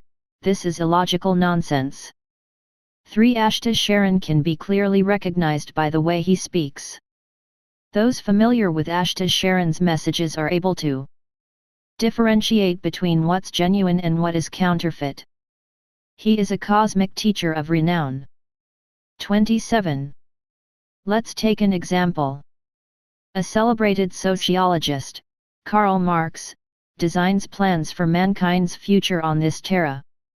All he comes up with seems logical and worthwhile to pursue. His proposals are expanded upon and the running of the government is based on them. One now actually believes that this sociological masterpiece is the best way to promote the masses' progress. But what does the reality look like from the perspective of the truth? The above-mentioned sociologist has no idea about the real universal existence of man. He was not aware of the truth. He knew nothing about life and man's reason for being, and just as little about death, which he though was just unconscious nothingness. He only knew about things he could see. He knew nothing invisible. He wasn't even aware of the secret of atomic energies. He neither knew of the opportunities of television, nor the opportunities of launched satellites. He was hardly a natural scientist and least of all a psychologist. He was in reality a discontented, ignorant, and mainly unwanted human being who contemplated a better future for mankind, but who knew nothing more about this human race but that it didn't exactly finds things easy on earth, with the exception of a few who lived of the fat of the land. This sociologist came up with a plan for all of mankind. He dared to tackle problems he knew nothing about. He did not believe in God and not in a life after death. He denied the existence of the soul and thought that the human existence on earth was just for a limited period of time that began with one's birth and ended with absolute finality with one's demise. Well, he didn't know that other planets can also offer viable conditions. He looked at mankind's life on Earth with these deficient insights and only from the perspective of rich and poor. He wanted to create a balance between these two contrasts by having the rich forfeit their private possessions to benefit the poor. His plan for mankind was not dictated by his love for people, but by his hatred of affluence and his contempt for the church, because its insincerity abhorred him. I turn to every judiciously thinking person. I ask, How is it possible and justifiable that an individual person can outline the future of a whole human 28. race, that he can prescribe the path and determine the means to its realization, if he knows just about nothing about people, mankind, and the divine recreational plan? The incalculable results of such a frivolous observation are still felt all over the world. You will encounter the real results brought about by this prescribed false development when it will be energetically brought to a halt with all possible means. What did this sociologist know about the actual assignment individual people are confronted with during their life on Earth? What did he know about reincarnation? What did he know about life after death and the giving of full account of one's earthly existence that the spiritual realm demands without fail? He could only hope to find support for these promises of a better future with the ignorant of your world. The ignorant form the majority, and this is why it is such a vigorous success. They think exactly along the same lines as he does. They do not know the truth and allow themselves to be blinded by the promised brilliance of an aberration. This sociologist wanted to offer mankind a heaven on earth, because he considered a heaven in the spiritual realm pure fantasy. The death of people actually represents their birth in a new form. It is Judgment Day, the day to say goodbye to tangible physical matter. Physical matter, however, still remains visible in spite of this. It is an exchange between two forms of life that still form one world all the same. The material world is left like leaving school. The disembodied can move at a speed that is beyond that of light. He can now move with the speed of thought if he has the freedom, that is to say, if he not tied to the earth due to a wasted life on earth. This can only be achieved once a spiritual level of development has been reached that offers him this freedom. 4. Create more clarity about man's death and you will solve all your problems on earth. This is the only way you will take away the fear of death. Absolute ignorance in regards to man's life and death seduces people thoughts to all sorts of illogical and misanthropic deformities. The sociologist has no qualms in regards to applying any type of brutality to achieve his aims. A destructive state government only recently showed no qualms about using every possibly form of inhumanity, because it had no idea about what life was all about and therefore also no respect for life, for man's activity and man's death. For the wings of an angel are spiritual symbols of freedom. The image of angels is falsely interpreted most of the time.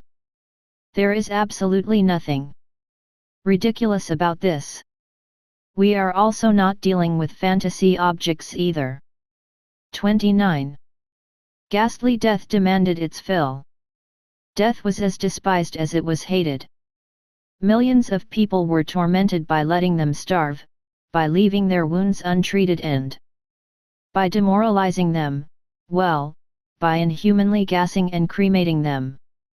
These were families, women and children. All of this could take place because people had no idea about the reality of the human existence and life's tasks, and because scientists refuse to deal with this. And this is so because they don't want to know anything about life and death that goes beyond their own interests. I can prophesy that these terrible abominations can and will be surpassed by far, if you do not create clarity in regards to this human problem.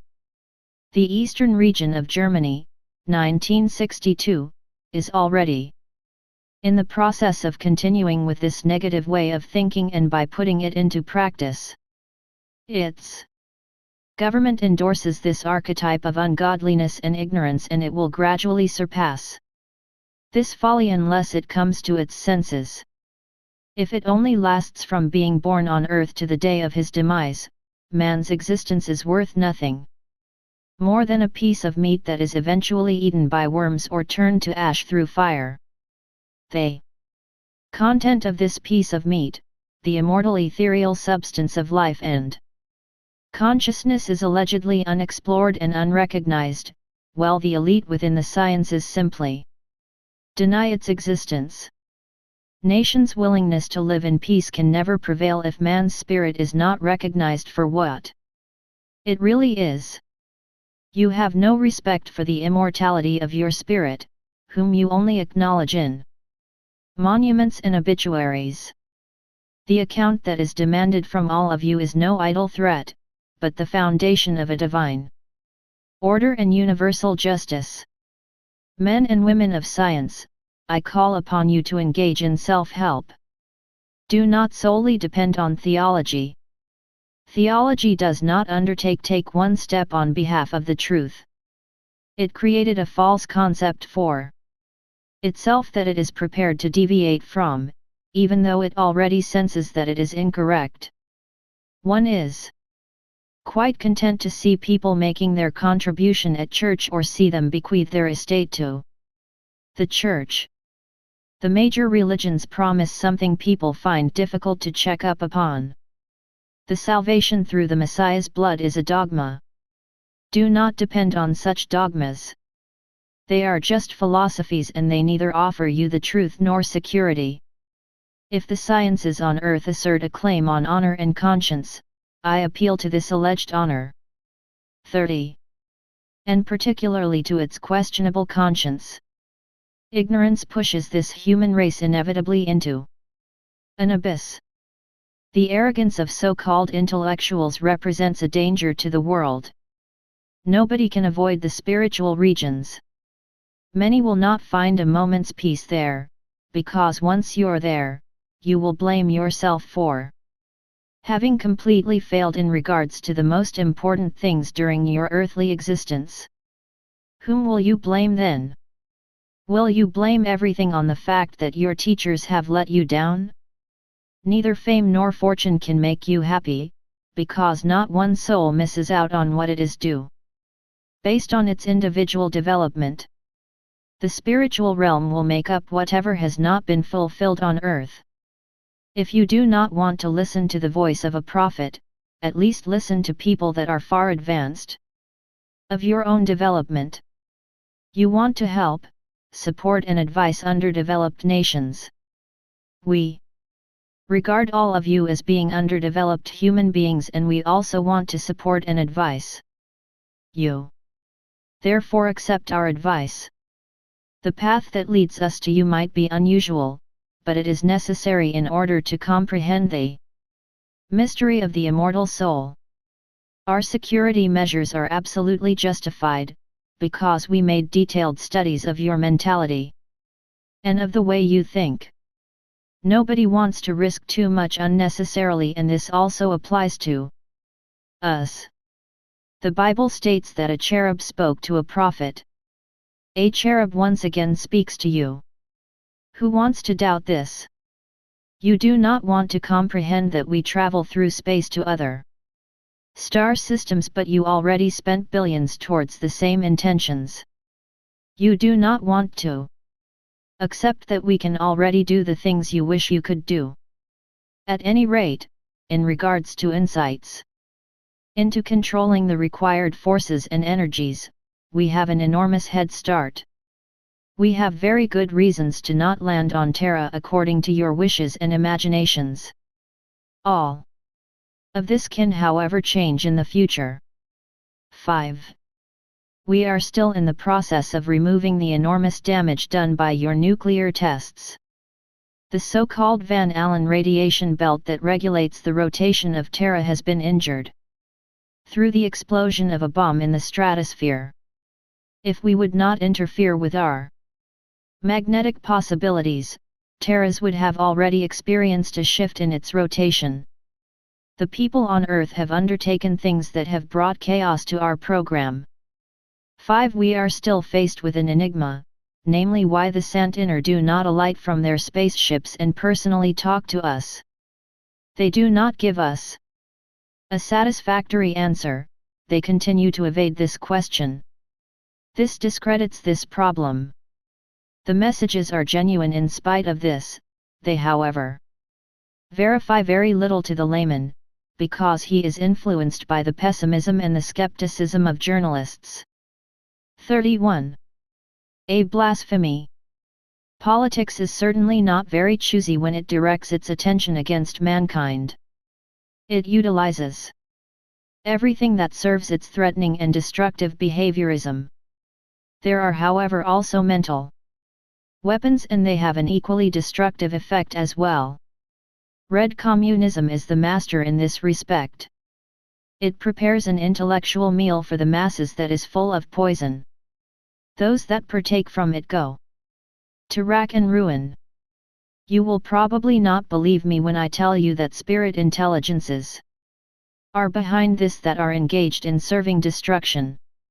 What does red communism know about the intellectual opposite polarity of goodness? Every human being reaches a point where medicine will not help any longer. All human beings can get into a state of desperation that robs them of their last hope. What should such a person cling to when their only foothold in life has been taken away from them? Red communism takes away the very last foothold of every human being that allows itself to be influenced by it, well, even their self-respect and their self-affirmation.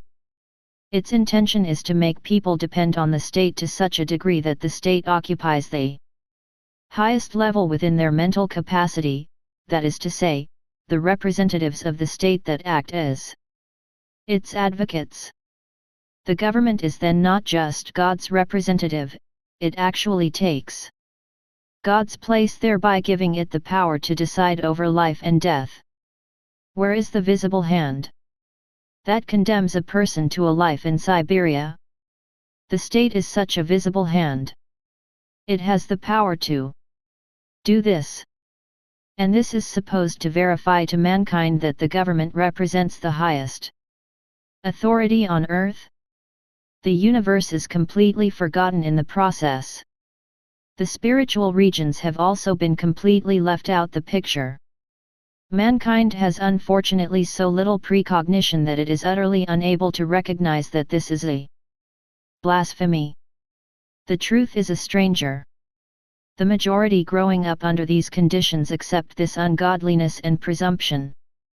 Well, it actually admires this nonsense.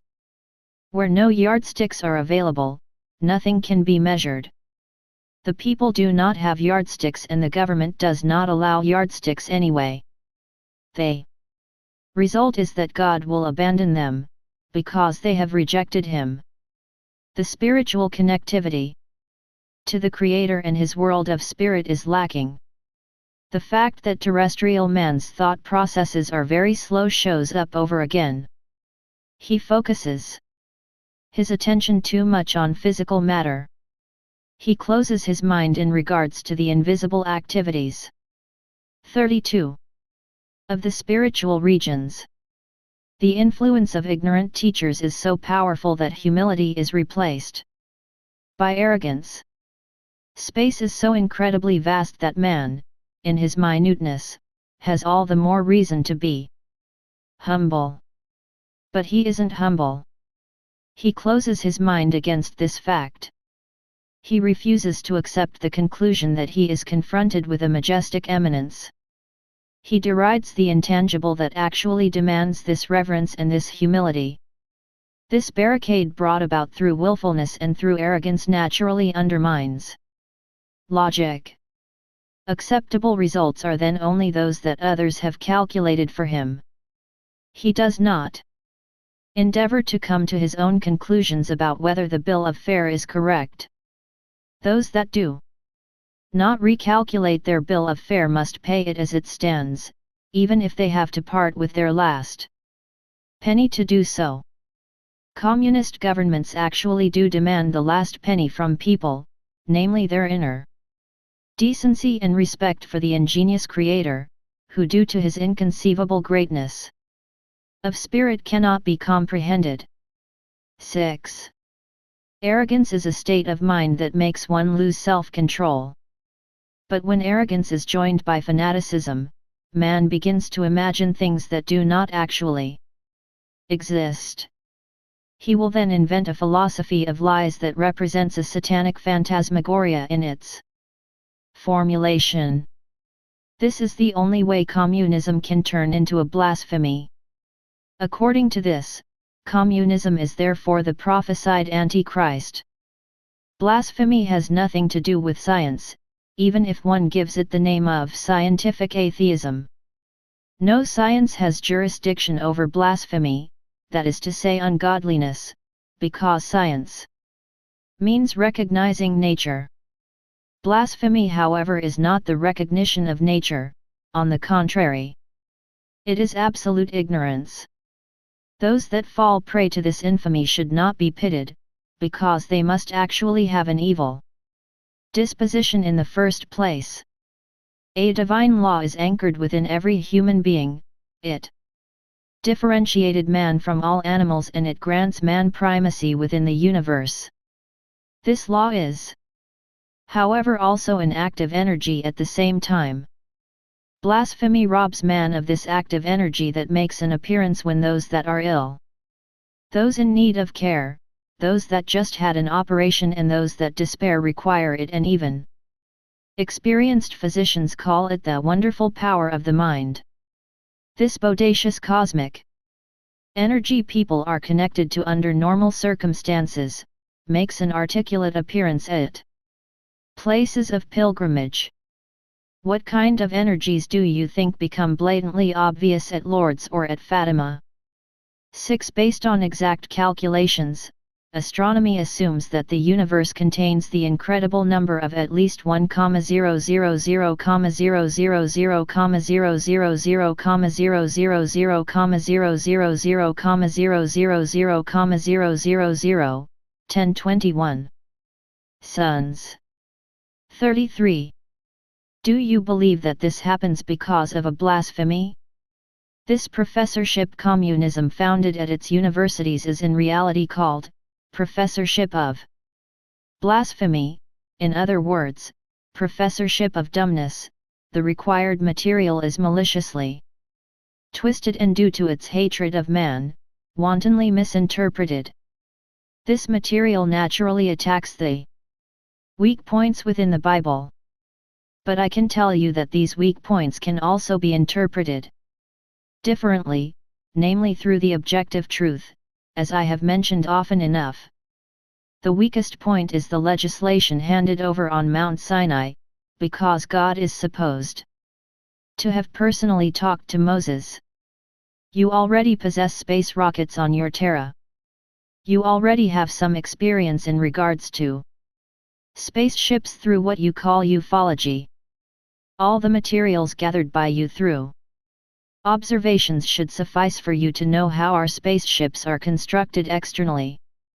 Based on these pieces of evidence, you can faultlessly ascertain that an extraterrestrial spaceship must have landed on Mount Sinai.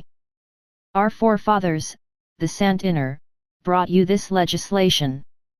This does not require a professorship of blasphemy, because God did not talk to Moses personally.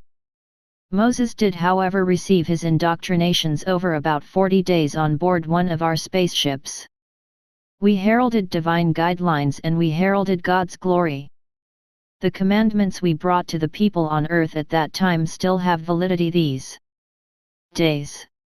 It amounts to a lie when one wants to assert that these laws were elaborated by Moses and his priests.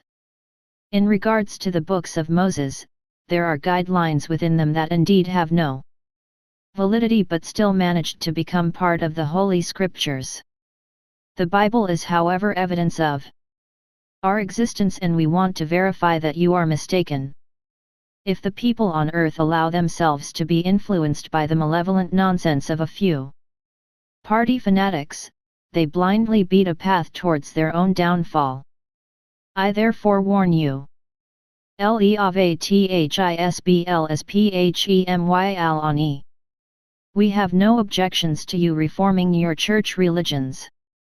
We welcome every step towards the truth. We are however deeply distressed when we see that you want to destroy the very last bond between God and His people. APPLYDSCERNMENT. The anti-spirit, ergo God's antagonist, unmasks his sinister activity with this measure. He 34. Influences the powers of negative governments in order to achieve his goals. This professorship of mistakes has the assignment of making people government dependent and party dependent. It has nothing to do with science and also nothing to do with theology. It is an anarchistic accusation against God. One could somehow understand accusations against churches and religions, but accusations against the creative spirit that created man so that creation has meaning, is no longer acceptable. You should be ashamed of yourselves. All witnesses for the prosecution, qualified to make statements against God through treachery or lies, though ignorance or maliciousness, are tolerated. There are however no witnesses for the defense, as these are not listened to at all and not even admitted to the hearing. On the contrary, every witness for the defense is in danger of being condemned as well. The real agenda behind this action is to bring about an equalization amongst the people on earth so they would show absolute obedience and exercise absolutely no criticism on the dominant class. Atheism naturally threatens people's morals. It also hinders people's sense of responsibility and brotherly love. A state of affairs that one can call barbaric heathenism. This is a retrograde step towards past times that should actually act as a warning. The Bible contains a few passages that mention a final battle between good and evil. This isn't just plucked out of thin air. The people on earth tread paths that inevitably evoke such a final battle. It may be true that the positive powers will be victorious, but the fact that the people on earth will have to pay an enormous price for this iniquity cannot be avoided. One can, however, not ban the despots within Red Communism from applying this academy of malicious contortion. This is the reason why only those forces can be evoked that will expose this academy of dehumanization. We must admit that biology has gained certain insights. This research has made great strides, particularly in the Soviet Union. Knowledge in regards to organic matter is unfortunately not enough to analyze human beings. The spiritual structure of human beings is such that it cannot be discerned through conventional means. This is the reason why the sciences find themselves in error. They have however no opportunity to extricate themselves from these errors, because the truth turns into an enemy of the state. 1. Intentionally prevents all corresponding research that could possibly bring about a change. Because you are not informed about these things, we have to do so now even though one will be fulminating against it. There is not one single human being throughout the universe that knows the power play and the prevalent intelligence within creation after a fashion. The ingenious interplay 35. Between individual micro and macro systems is so magnificently coordinated that it cannot be comprehended, because the mental capacity of all universal humanities does not suffice to do this. Mankind capitulates and resigns here. Mankind's powerlessness becomes clearly apparent here. Man therefore slams the door in God's face, because he cannot endure God's light and His wisdom. Mankind managed to gain a tiny insight into divine creation and it has already turned megalomaniac. What will be the result if the same mankind gains even more insights into creation? The Creator is a great, creative spirit and not a fantasy figure. He is also not physically present. There are very good reasons for man having a material body that also provides him with an excellent tool without which he could not achieve anything within the physical world, even if his spirit was ever so great. This is why man creates the things within physical nature that God cannot do here on earth. Because he does not have an analog body for it. Mankind is in this respect God's representative in regards to its terrestrial creativity. But it does have the eminent responsibility to realize God's plan and not bring about the opposite effect. 7. Explaining life's meaning. It is quite natural that we give mankind on earth information about many vital questions based on our own insights. This represents a friendly service to further the universal, human brotherhood's progress. Your language utilizes the word life. We, however, have a number of notations for life in our language. What I am trying to say is that your concept of life is not sufficiently specialized. If I may expand on your insights, I have to say that there is certainly a difference between a vegetative and a spirited existence. A plant is alive, but it does not have a consciousness, even though it is capable of motion. Man, however, lives with a consciousness, even though man and also a plant are alive. 7. The Soviet-Russian materialism asserts without any evidence that matter is something eternal. This is supposed to make people believe that physical matter does not have a creator. International science ascertained from examining meteorites that physical matter is, for instance, about 4.95 billion years old. One assumes that about 150 million of those years cannot be determined very accurately. 36. Consciousness is therefore something very special within life's process. With the help of our medical science, we are able to keep a human body alive for years, even though consciousness has left the body. Such a body is without a soul, but the physical body's animated progress continues artificially. We have, however, ascertained that the consciousness that left the mentioned body continues to exist outside the body, but that it could no longer return to the body, because the separation between the body and the spirit was permanent. With the assistance of a radiation contraption, our consciousness can, however, leave our animated body temporarily to then return to the body. On our journeys through the cosmos, we can dematerialize and rematerialize with the help of a similar contraption. This process makes the nuclear system spread far apart. This process takes place within a fraction of a second, ergo faster than one's heartbeat. Consciousness is not affected by this as it exists independently from the material body. Consciousness is temporarily switched off, but it soon copes with the new situation. 8. Your insights in regard to your existence are still very deficient. Physical matter cannot produce an ego consciousness at any rate. Man, however, does possess such an ego consciousness. It is not produced by the brain, it is only in contact with the brain. We have very accurate insights into this. Due to communication difficulties, we find it impossible to convey such comprehensive knowledge to you. If you proceed along the correct path, you will inevitably find out for yourselves. It is very important that you create clarity in this case, because this aberration in regards to the consciousness of physical matter makes mankind on earth arrive at completely false conclusions about human life and the human existence. The doctrine of order deals with the question of whether the world is a whole or the sum of many coincidentally thrown together individual occurrences.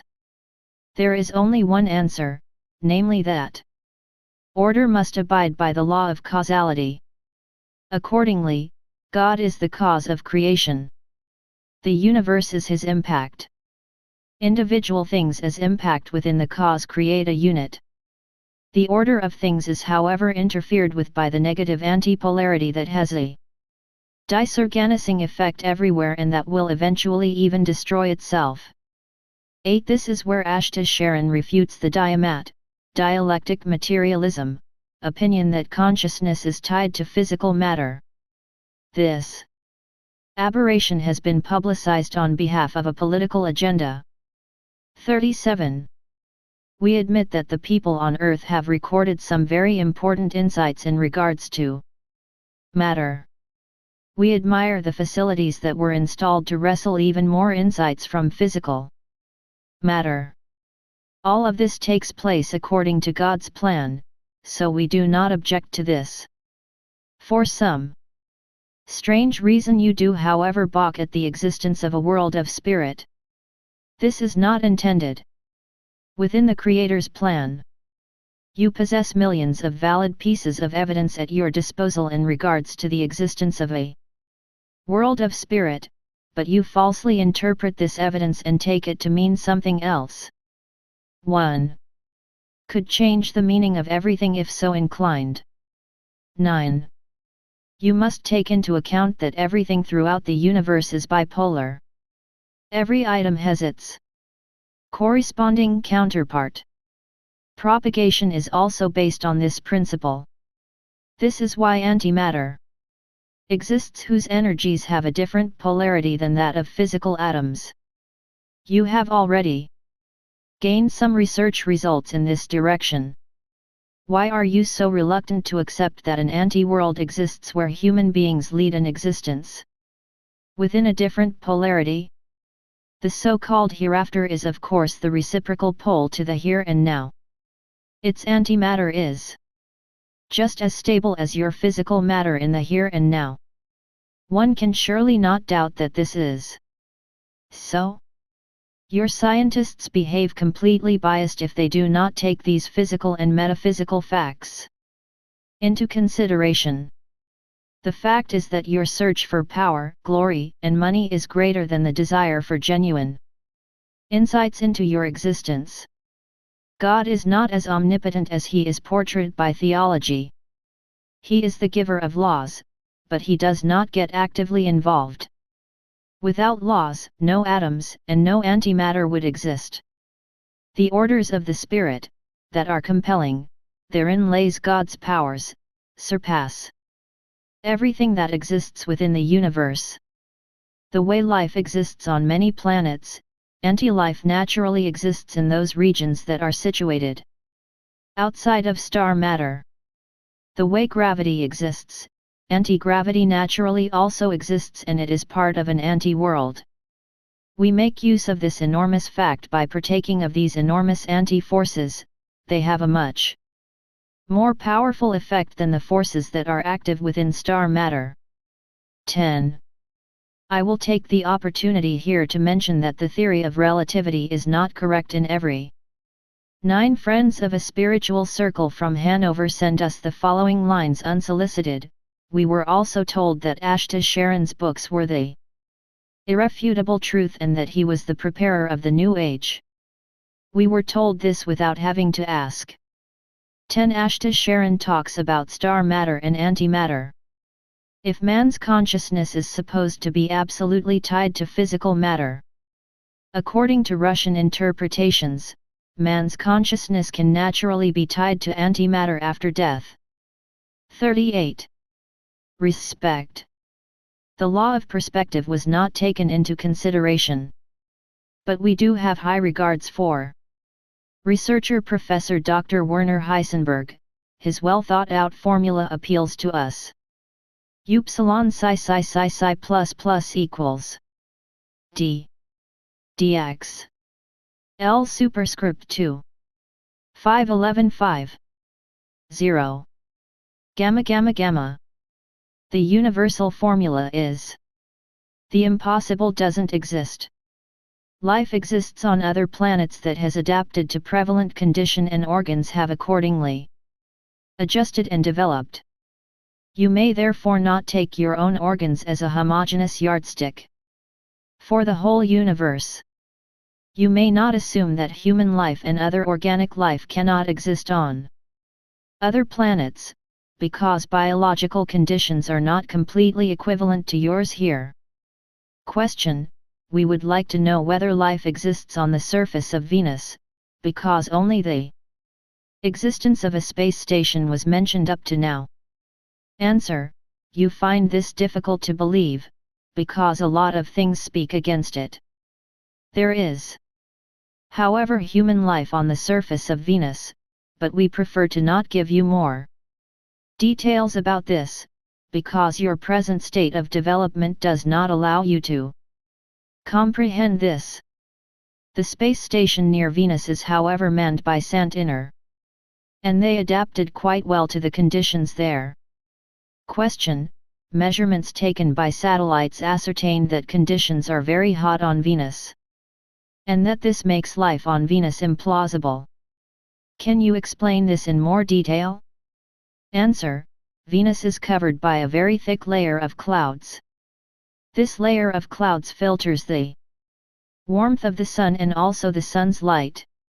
The measurements taken by the probe came from a zone that was outside of this layer of clouds. The reflection caused by this layer of cloud has its strongest effect within this zone. The American probe therefore measured the reflected sunlight. 11. Ashtar Sheran continues.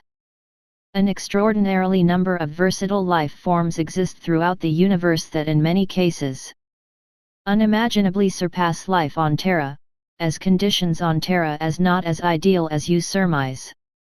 The powerful gravity on Terra alone represents some hindrance, as you have neither explored nor seen life on other planets. Your whole point of view is completely one-sided. To add to this is the circumstance that you regard yourselves as the most advanced life form throughout the whole universe and completely rule out that life could exist that is far advanced of.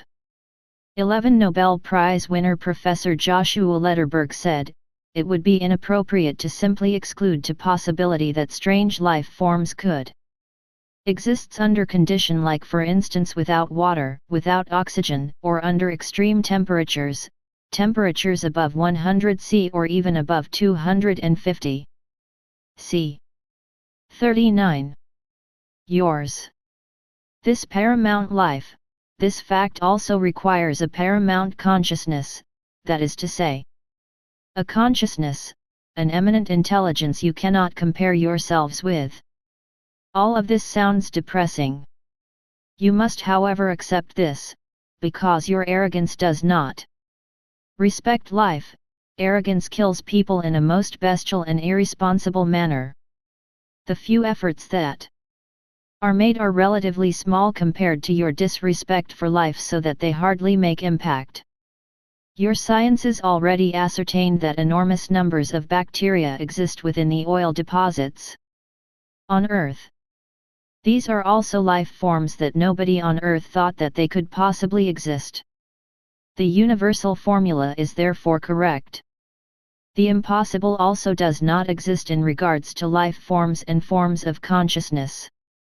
The spiral nebula you call the Milky Way contains around 100 billion fixed stars, that is to say, suns. In addition to this are planets, comets, and moons. The whole universe is unfathomable, but it does contain far beyond 10 billion of such Milky Way systems. Picture, image of a piece of evidence of extraterrestrial life. This magnification shows a microbe that was attached to the Orgyle meteorite. Such a design is not known on our Earth. One discovered microfossils on the Orgyle meteorite from an unknown Earth. In the middle of the object found on the meteorite is a core that looks like it is of a hexagon shape. The reality is that it has 10 or 12 surfaces. The diameter of the object that represents an extraterrestrial life form is about 3/100 of a millimeter. 40. Most people on your Terra have no inkling about the enormous expansion of space. This is the reason why they do not concern themselves with the thought of whether extraterrestrial life could exist. At least theology should, however, have some ideas about this. We welcome your endeavors to find out more about life on other planets through your interest in spaceships. Exobiology, extraterrestrial life, is a science that has to be taken very serious. I am particularly interested in bringing to your attention the fact that every one of you, and this, without exception, must continue to live in an anti-world, ergo the hereafter, and through the interplay between both worlds, must continue to return to star matter. Theology is not enamored with this fact, because it doesn't coincide with the dogmas of the Bible. We know, however, that this Bible is not correct in many respects, that it actually confuses people completely. 12. The fact that one must be skeptical is absolutely understandable. This natural and justified skepticism should, however, certainly not be exaggerated. This is unfortunately the case with you everywhere. In regards to the existence of the human soul and its immortality, the skepticism shown by your authoritative political leaders is carried to ridiculous extremes. This raises their arrogance to abysmal heights, because they are aware that the power of the state give them power over life and death of the whole planet. All they have to do is press one button in order to trigger a world catastrophe. Mankind's leaders on this terra have no inkling that they have to give account of all their thoughts and actions in another world. They are blinded by science's ignorance, and this is why they believe in an absolute death. An explanation about human rights. All human beings born on any planet come from a spiritual existence. They are not citizens of a country, but pupils on a planet. The purpose of their physical existence is to gain spiritual maturity. The birth planet is their actual home. According to the laws of nature, man is the apex of creation, and this is why man is free. For as long as man abides by the laws of human coexistence, his freedom may not be taken away. Every human being has the right of free self-determination. Man is amongst equals within every nation and every race, even though his development might be dissimilar to that of others. 12. The Nobel Prize winner Emilio Segre is of the opinion that a principle of symmetry applies to the universe. Both worlds, namely the world of matter and the world of antimatter, must accordingly preserve a balance. According to this view, one can assume that the here and the hereafter are the same size and that they have similar environments. 41. It is man's function to strive for higher knowledge. All people should genuinely and energetically support one another in this endeavor. The evolution of man's character takes first priority. Man has to develop to a point where he is free from hatred, envy, and also free from any craving for admiration. Every human being is part of a community that is not restricted to a people or a country, but a community that includes the whole universe. The earth is a part of the universe, and even after people have died, they will continue to live within a universal community. Man has the eminent duty to prove that he is a human being. No human being may hinder anyone's voluntary higher development. But it is also man's duty to prevent all retrograde development. Mankind's leaders have to afford the people on earth support and protection. Being threatened by unrest and by wars neither constitutes support nor protection. Freedom is the topmost law within man's evolution. Freedom may not be the unbridled gratification of one's passions and urges, it must be expressed in good manners and virtuousness. Brotherly love and fraternity are laws of nature. They are to be respected accordingly. The universal brotherhood applies to all humanities on all inhabited planets. This is why people are obliged to help one another, from nation to nation and from planet to planet. Those that act against this law of nature forfeit the right to be called a sibling of the human race. Man's dignity is the characteristics of humanness. The laws of the universe surpass the laws of nations. The Sant Inner acquainted the people on earth with the universal laws. Those that abide by these laws of humanness gain the right to freely visit all regions of this earth, their home planet. There is no such thing as statelessness, because the earth in its entirety is the home of the terrestrial human race and represents one level of the overall development of the human race within the universe. 42. The government of a nation is its protector and educator. It may not engage in stirring up hatred against other nations and other races. It is obliged to strictly ensure that the people on earth affiliate into a homogeneous and peace-loving global family.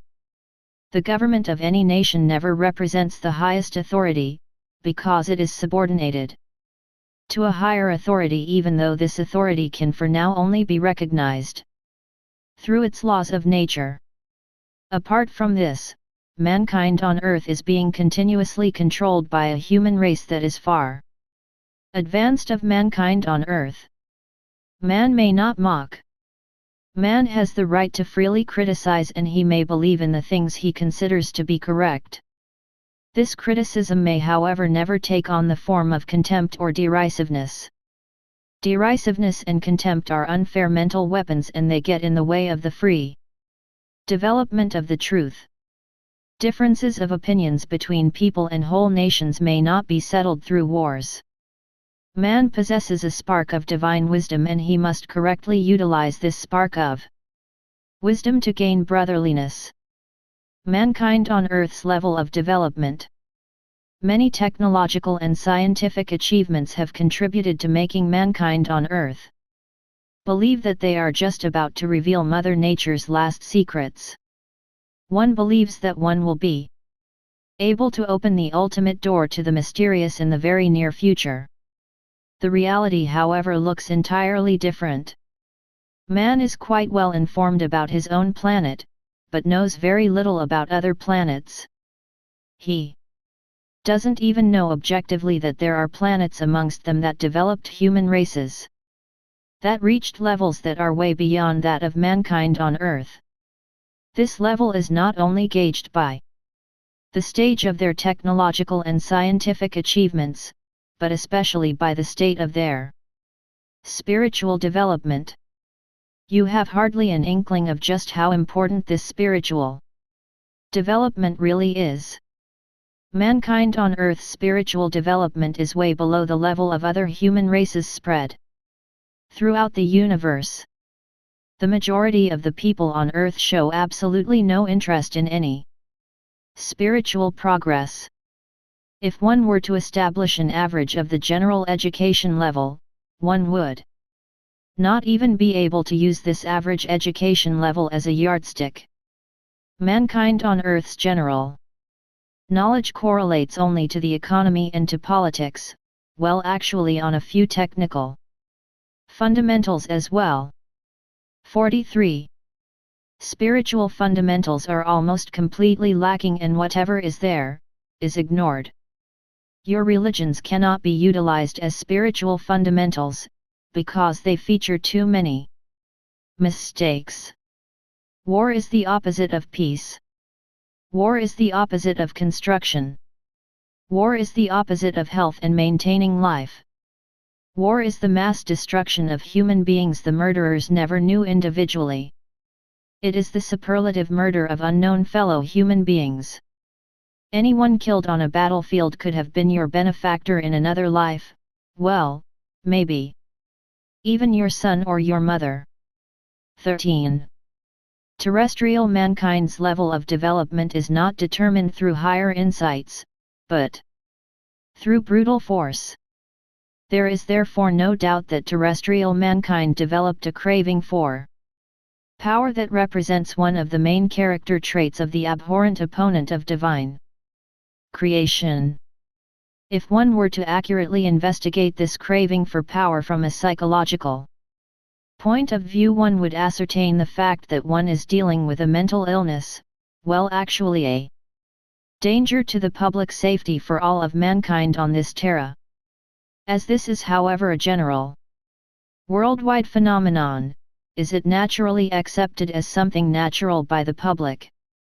One foregoes the opportunity to delve into and to heal this mental illness that has gripped all of mankind like an epidemic. This bellicose lust to kill is certainly not a normal human attribute. The bestiality within political thought processes on Terra in this direction is unique.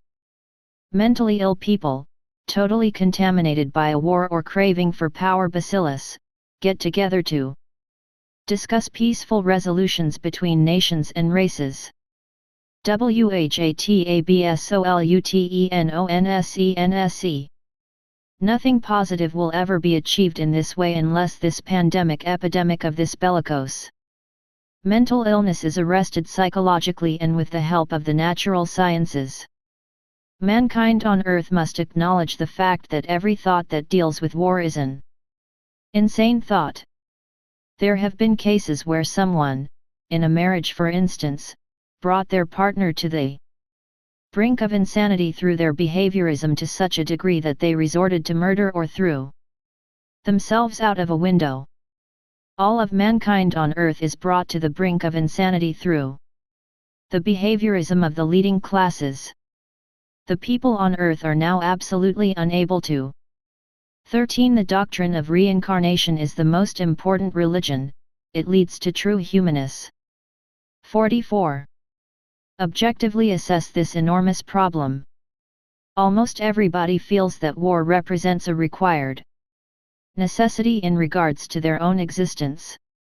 You turn mass murder into a profession. War, as a basic principle of survival, is the greatest insanity man has ever come up with.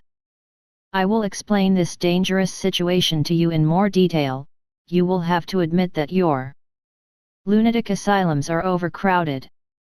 I know from personal experience that a lot of patients are accommodated in the corridors of these asylums. There is therefore a whole group of lunatics that have been isolated from the rest of mankind. Is there a plausible reason why there couldn't exist an even greater number of lunatics for whom there is no space within these isolated asylums? The sciences on your planet assume that there are many millions of people that are not normal, but that cannot be regarded a danger to the public's safety.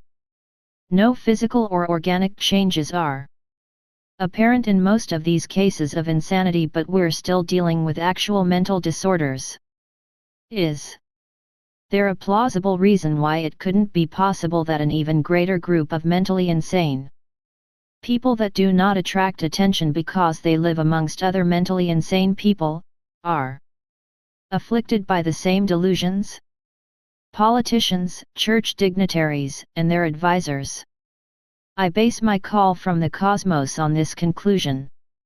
I assert that there are hundreds of millions of people living on this beautiful planet that exhibit a homogeneous, dangerous mental illness that no longer attracts the attention of the masses, because it is a daily occurrence and because it exhibits an incredibly multilateral form of negativity. This dangerous mental illness is called war neurosis. As there are numerous people amongst these neurotics that hold positions of power, they utilize this power to satisfy their insanity. As man is never satisfied even after having reached his desired goals, his insanity continues to grow until he can no longer help himself and has to think and to act along these lines. The powerless must blindly obey the powerful and convert their murderous thoughts into action. If one is initially not able to play a hot war, one will do so in a cold fashion. Man on Earth does not feel part of his community, but like an individual that is persecuted by the rest of mankind. At any rate, we are of the opinion that man on Earth engages in pathological thought processes. Man's consciousness is tarnishes, respectively encumbered, by a constant mental inertness and underdevelopment. One can therefore not condemn the individual because he entertains thoughts of warfare, because all of terrestrial mankind exhibits this mental defect to a higher or lesser degree. This is the only way this general insanity can be explained.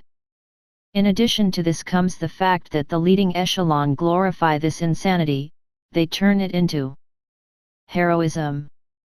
The fatherland or motherland is kept separate from the rest of the community of nations. This isolation of a nation on the one and the same planet leads to a situation where a particular nation regards itself a separate human race. All other nations are then in a sense only other human races with other customs and habits and other points of view. This again promotes animosities that can end up in warfare. 45. You must finally comprehend that there are no different humanities on this planet, but only one single human race that isn't just restricted to this earth, but found throughout the whole universe, that is to say, inhabiting many similar planets. The major powers on Earth would naturally like to strive for a world government. But every one of these world powers would like to take over the helm on their own.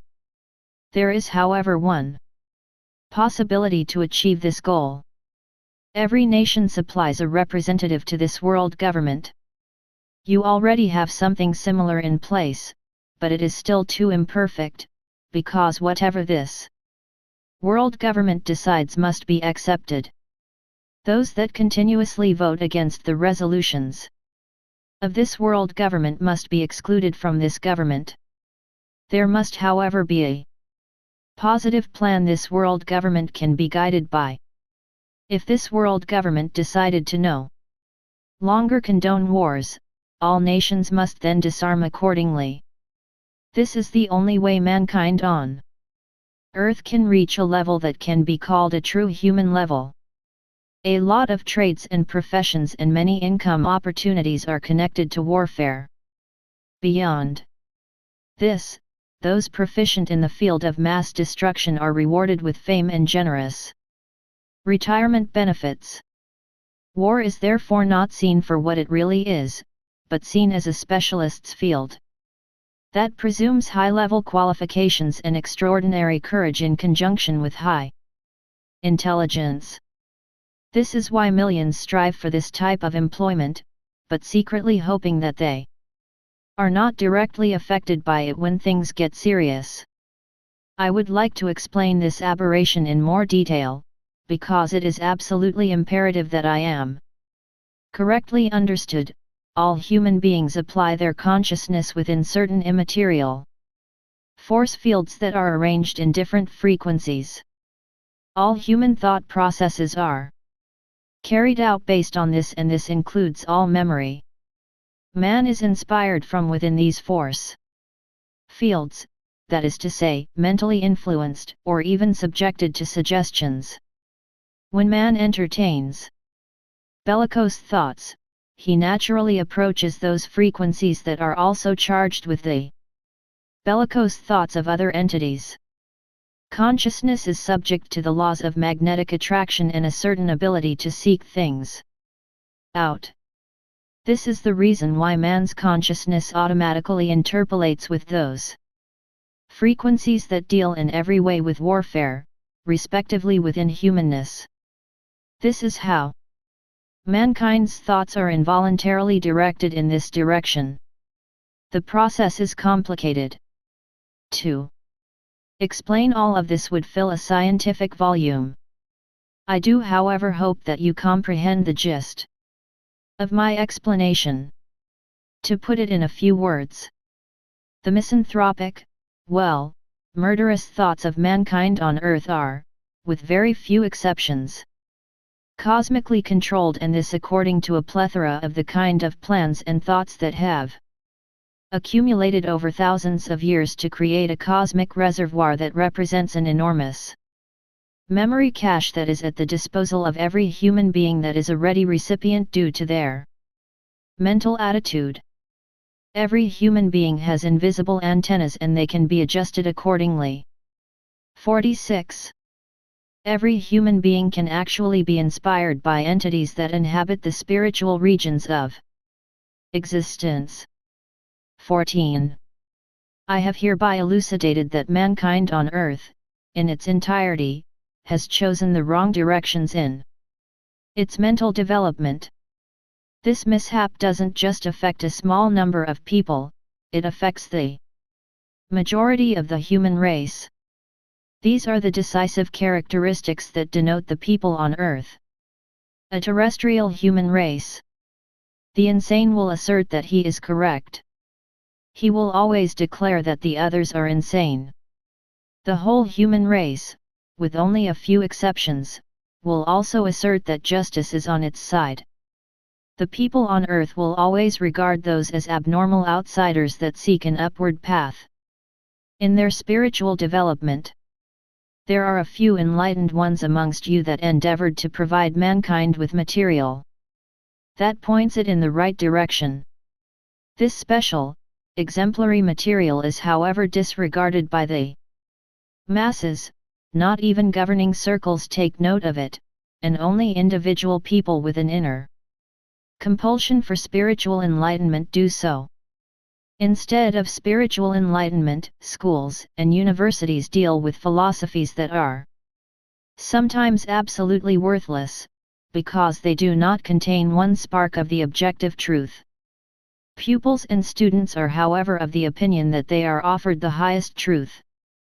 The moment the material deals with supernatural and extraterrestrial phenomena, it is rejected with a derisive smile as superstitious nonsense, because one wants to express one's mental superiority that is unfortunately only based on careless ignorance and dangerous stupidity. Our opinion does not deal with the population of an individual country, but is a neutral observation from an extraterrestrial perspective that includes the whole mankind on Earth. The population of this Earth is incapable of forming an independent opinion. Because one is aware of this, the public's opinion is suggestively influenced. You call this psychological propaganda. This is the reason why it is possible to present the greatest mistakes and even the most dangerous of vices in a positive light to inveigle and blind mankind. We see this influence with tobacco, alcohol as well as fashions and the arts and also many other areas. As I have mentioned this quite often before, I will not repeat myself. I am however aware that my opinion, respectively the opinion of my fellow human beings, that is to say the human race I belong to, will not be accepted. Nevertheless, it is an irrevocable truth that has to be voiced in spite of this and this very forcefully. Governments entertain the point of view that youth must study. One comes up with this under the premise that it is a good thing for the government to have the younger generation on its side. Students are easily influenced, easily agitated, and ready for any kind of ruckus. Students therefore represent an elite clique required for one's desired political direction. 14. It is a well-known fact that many inventions are made simultaneously at various points on Earth. One calls this duplicity. We find these explanations acceptable. 47. The students' thought processes are controlled according to plan. Students thus believe that they express their own opinion, something that isn't correct at all, because they are being influenced. As a political youth clique, they are expected to approve all measures taken by the government. If, however, an opponent makes an appearance, this clique is incited to fill the streets in protest. Students are granted scholarships for performing this good turn for the government, and it matters not whether they are particularly talented or not. As one likes to keep these political demonstrations up one's sleeve, one flatters these incapable young people and puts up with their greatest mischief and their awful insipidness. This is why we can observe this incredible brashness of adolescence. This is why lecture rooms at academies of arts smell due to a lack of personal hygiene. Their faces sport seedy beards that are supposed to feign professional pride. Their art and talents are beyond belief. I can assure you that if we occupied your level of development, we would dish out fustigation for these derailments instead of scholarships. I will select just one example. What does your design arts have to offer? Painters produce pictures of an absolutely schizophrenic character, and they are lauded as the masterpieces of great talents. What is even worse is the fact that the people on this extraordinarily beautiful planet accept this schizophrenia uncontradicted. Well, do you actually no longer have any common sense within your consciousness? One tries to make the public understand that what the artist imagined in the process is important.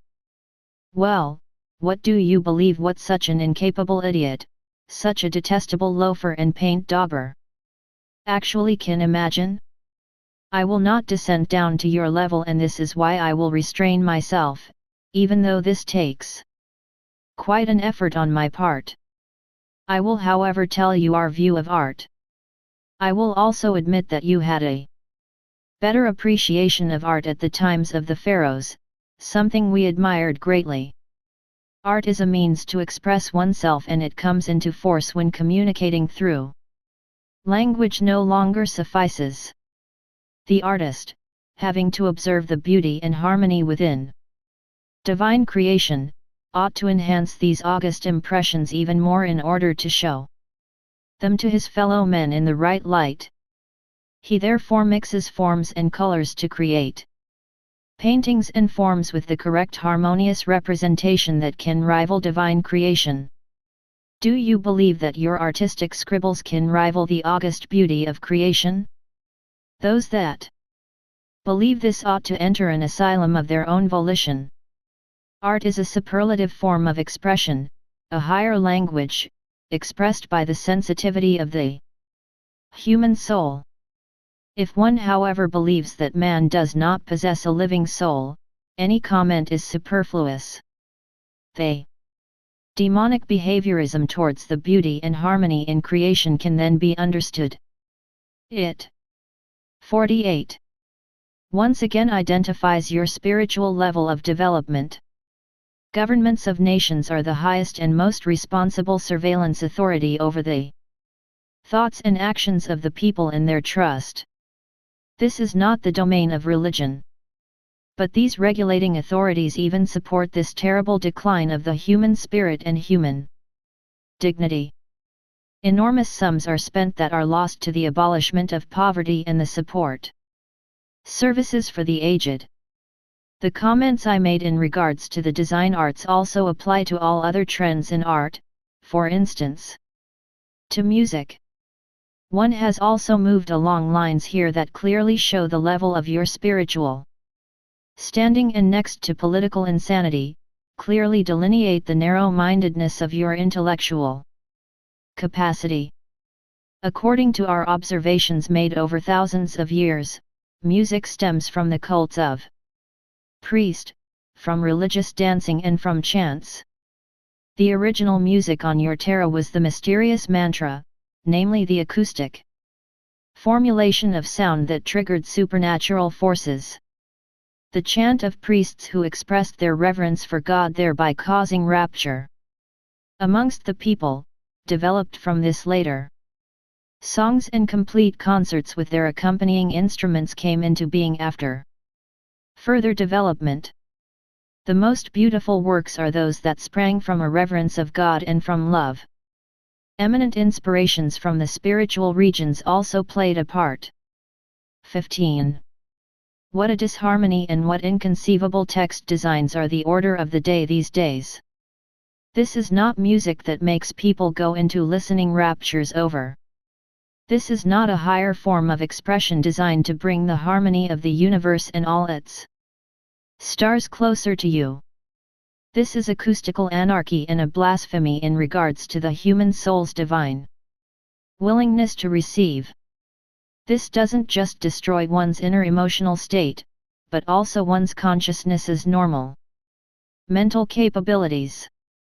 15. Haydn said that his works did not stem from him, but that they were higher inspirations. Beethoven continued to compose after he was deaf and blind. Mozart already composed bodacious works as an adolescent. They all enjoyed their own spiritual guidance from otherworldly spheres. 49. A call from the cosmos. We sant inner, from the splendiferous planet Metharia situated in the star system of Alpha Centauri, come in our flying objects, those marvelous spaceships, to your fair and beautiful planet Terra in order to help you. A few thousand years ago one thought that the sant inner were a personal appearance by God. We, that is to say, our forefathers gave Moses, the leader of the Israelites, a message and a personal indoctrination. These commandments stem from the universal religion of the Interplanetary Brotherhood, but were however modified by the priests at that time. Every planetary human race that does not abide by these laws is faced with doom. Your holy scriptures mention the sant inner. They are called cherubs, even though we are not angels. The sant inner also approached Lot in order to warn him about the destruction of Sodom and Gomorrah. This message is a call from the cosmos. This message is a holy scripture. We turn to the people of this terra with all the emphasis we can muster. We turn to the responsible leaderships, to scientists, theologians, pedagogues, and to the economic leaders and politicians as well as all high-ranked military personnel. We particularly turn to all chiefs of governments and all eminent dignitaries amongst mankind's leadership. We turn to all human beings that still possess a spark of healthy common sense. We also turn to those that have up to now hardly made prudent use of their mind. We use all our might to appeal to your global conscience. We are absolutely determined, come hell or high water, to change the untenable situation on this terra that can no longer be called humanely dignified. As invisible witnesses, we are informed about everything that takes place because of your war psychosis. We are aware of your entire inhuman, bestial research in all areas of satanic intentions to gain power. Our call comes from the cosmos, from an infinite distance, from a divine universe, and we ask the people on earth to finally awaken from their deep sleep and to start to think more logically. Ezekiel 3:27. Then when I speak to you again and give you back the power of speech, you will tell them what I, the sovereign God, am saying.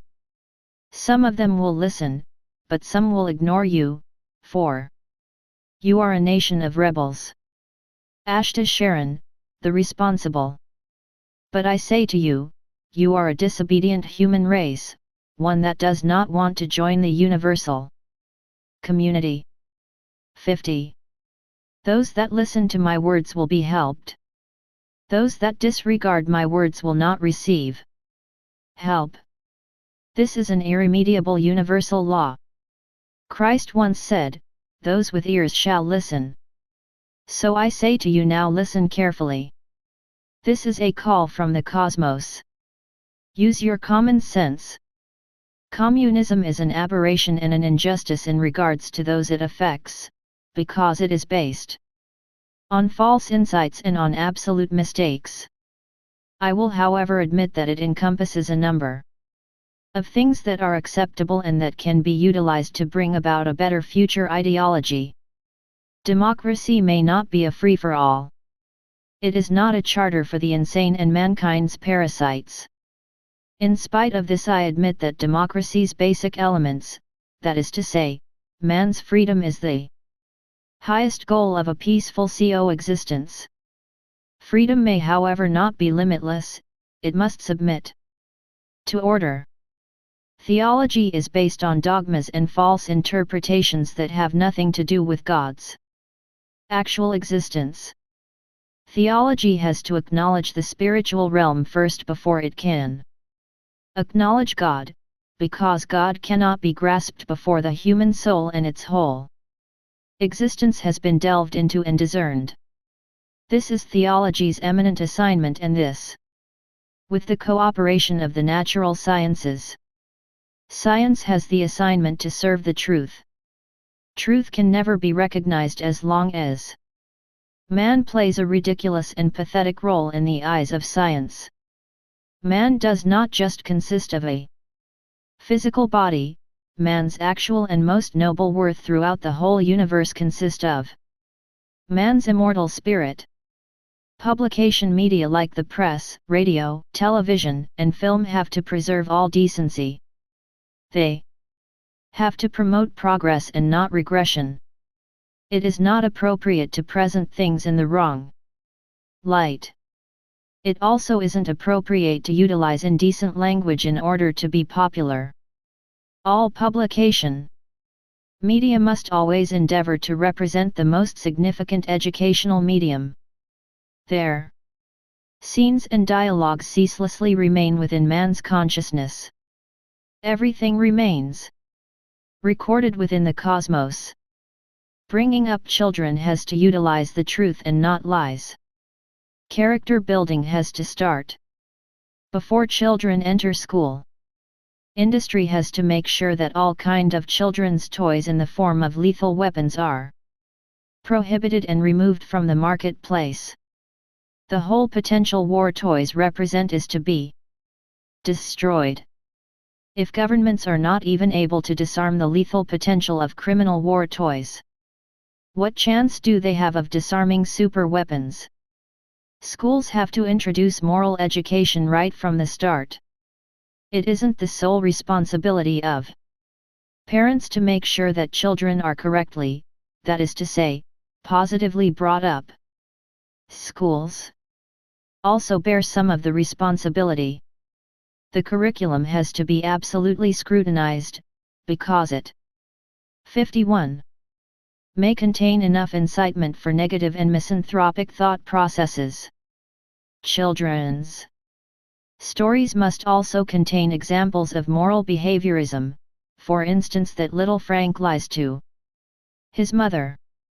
Why does he do so? Is this right?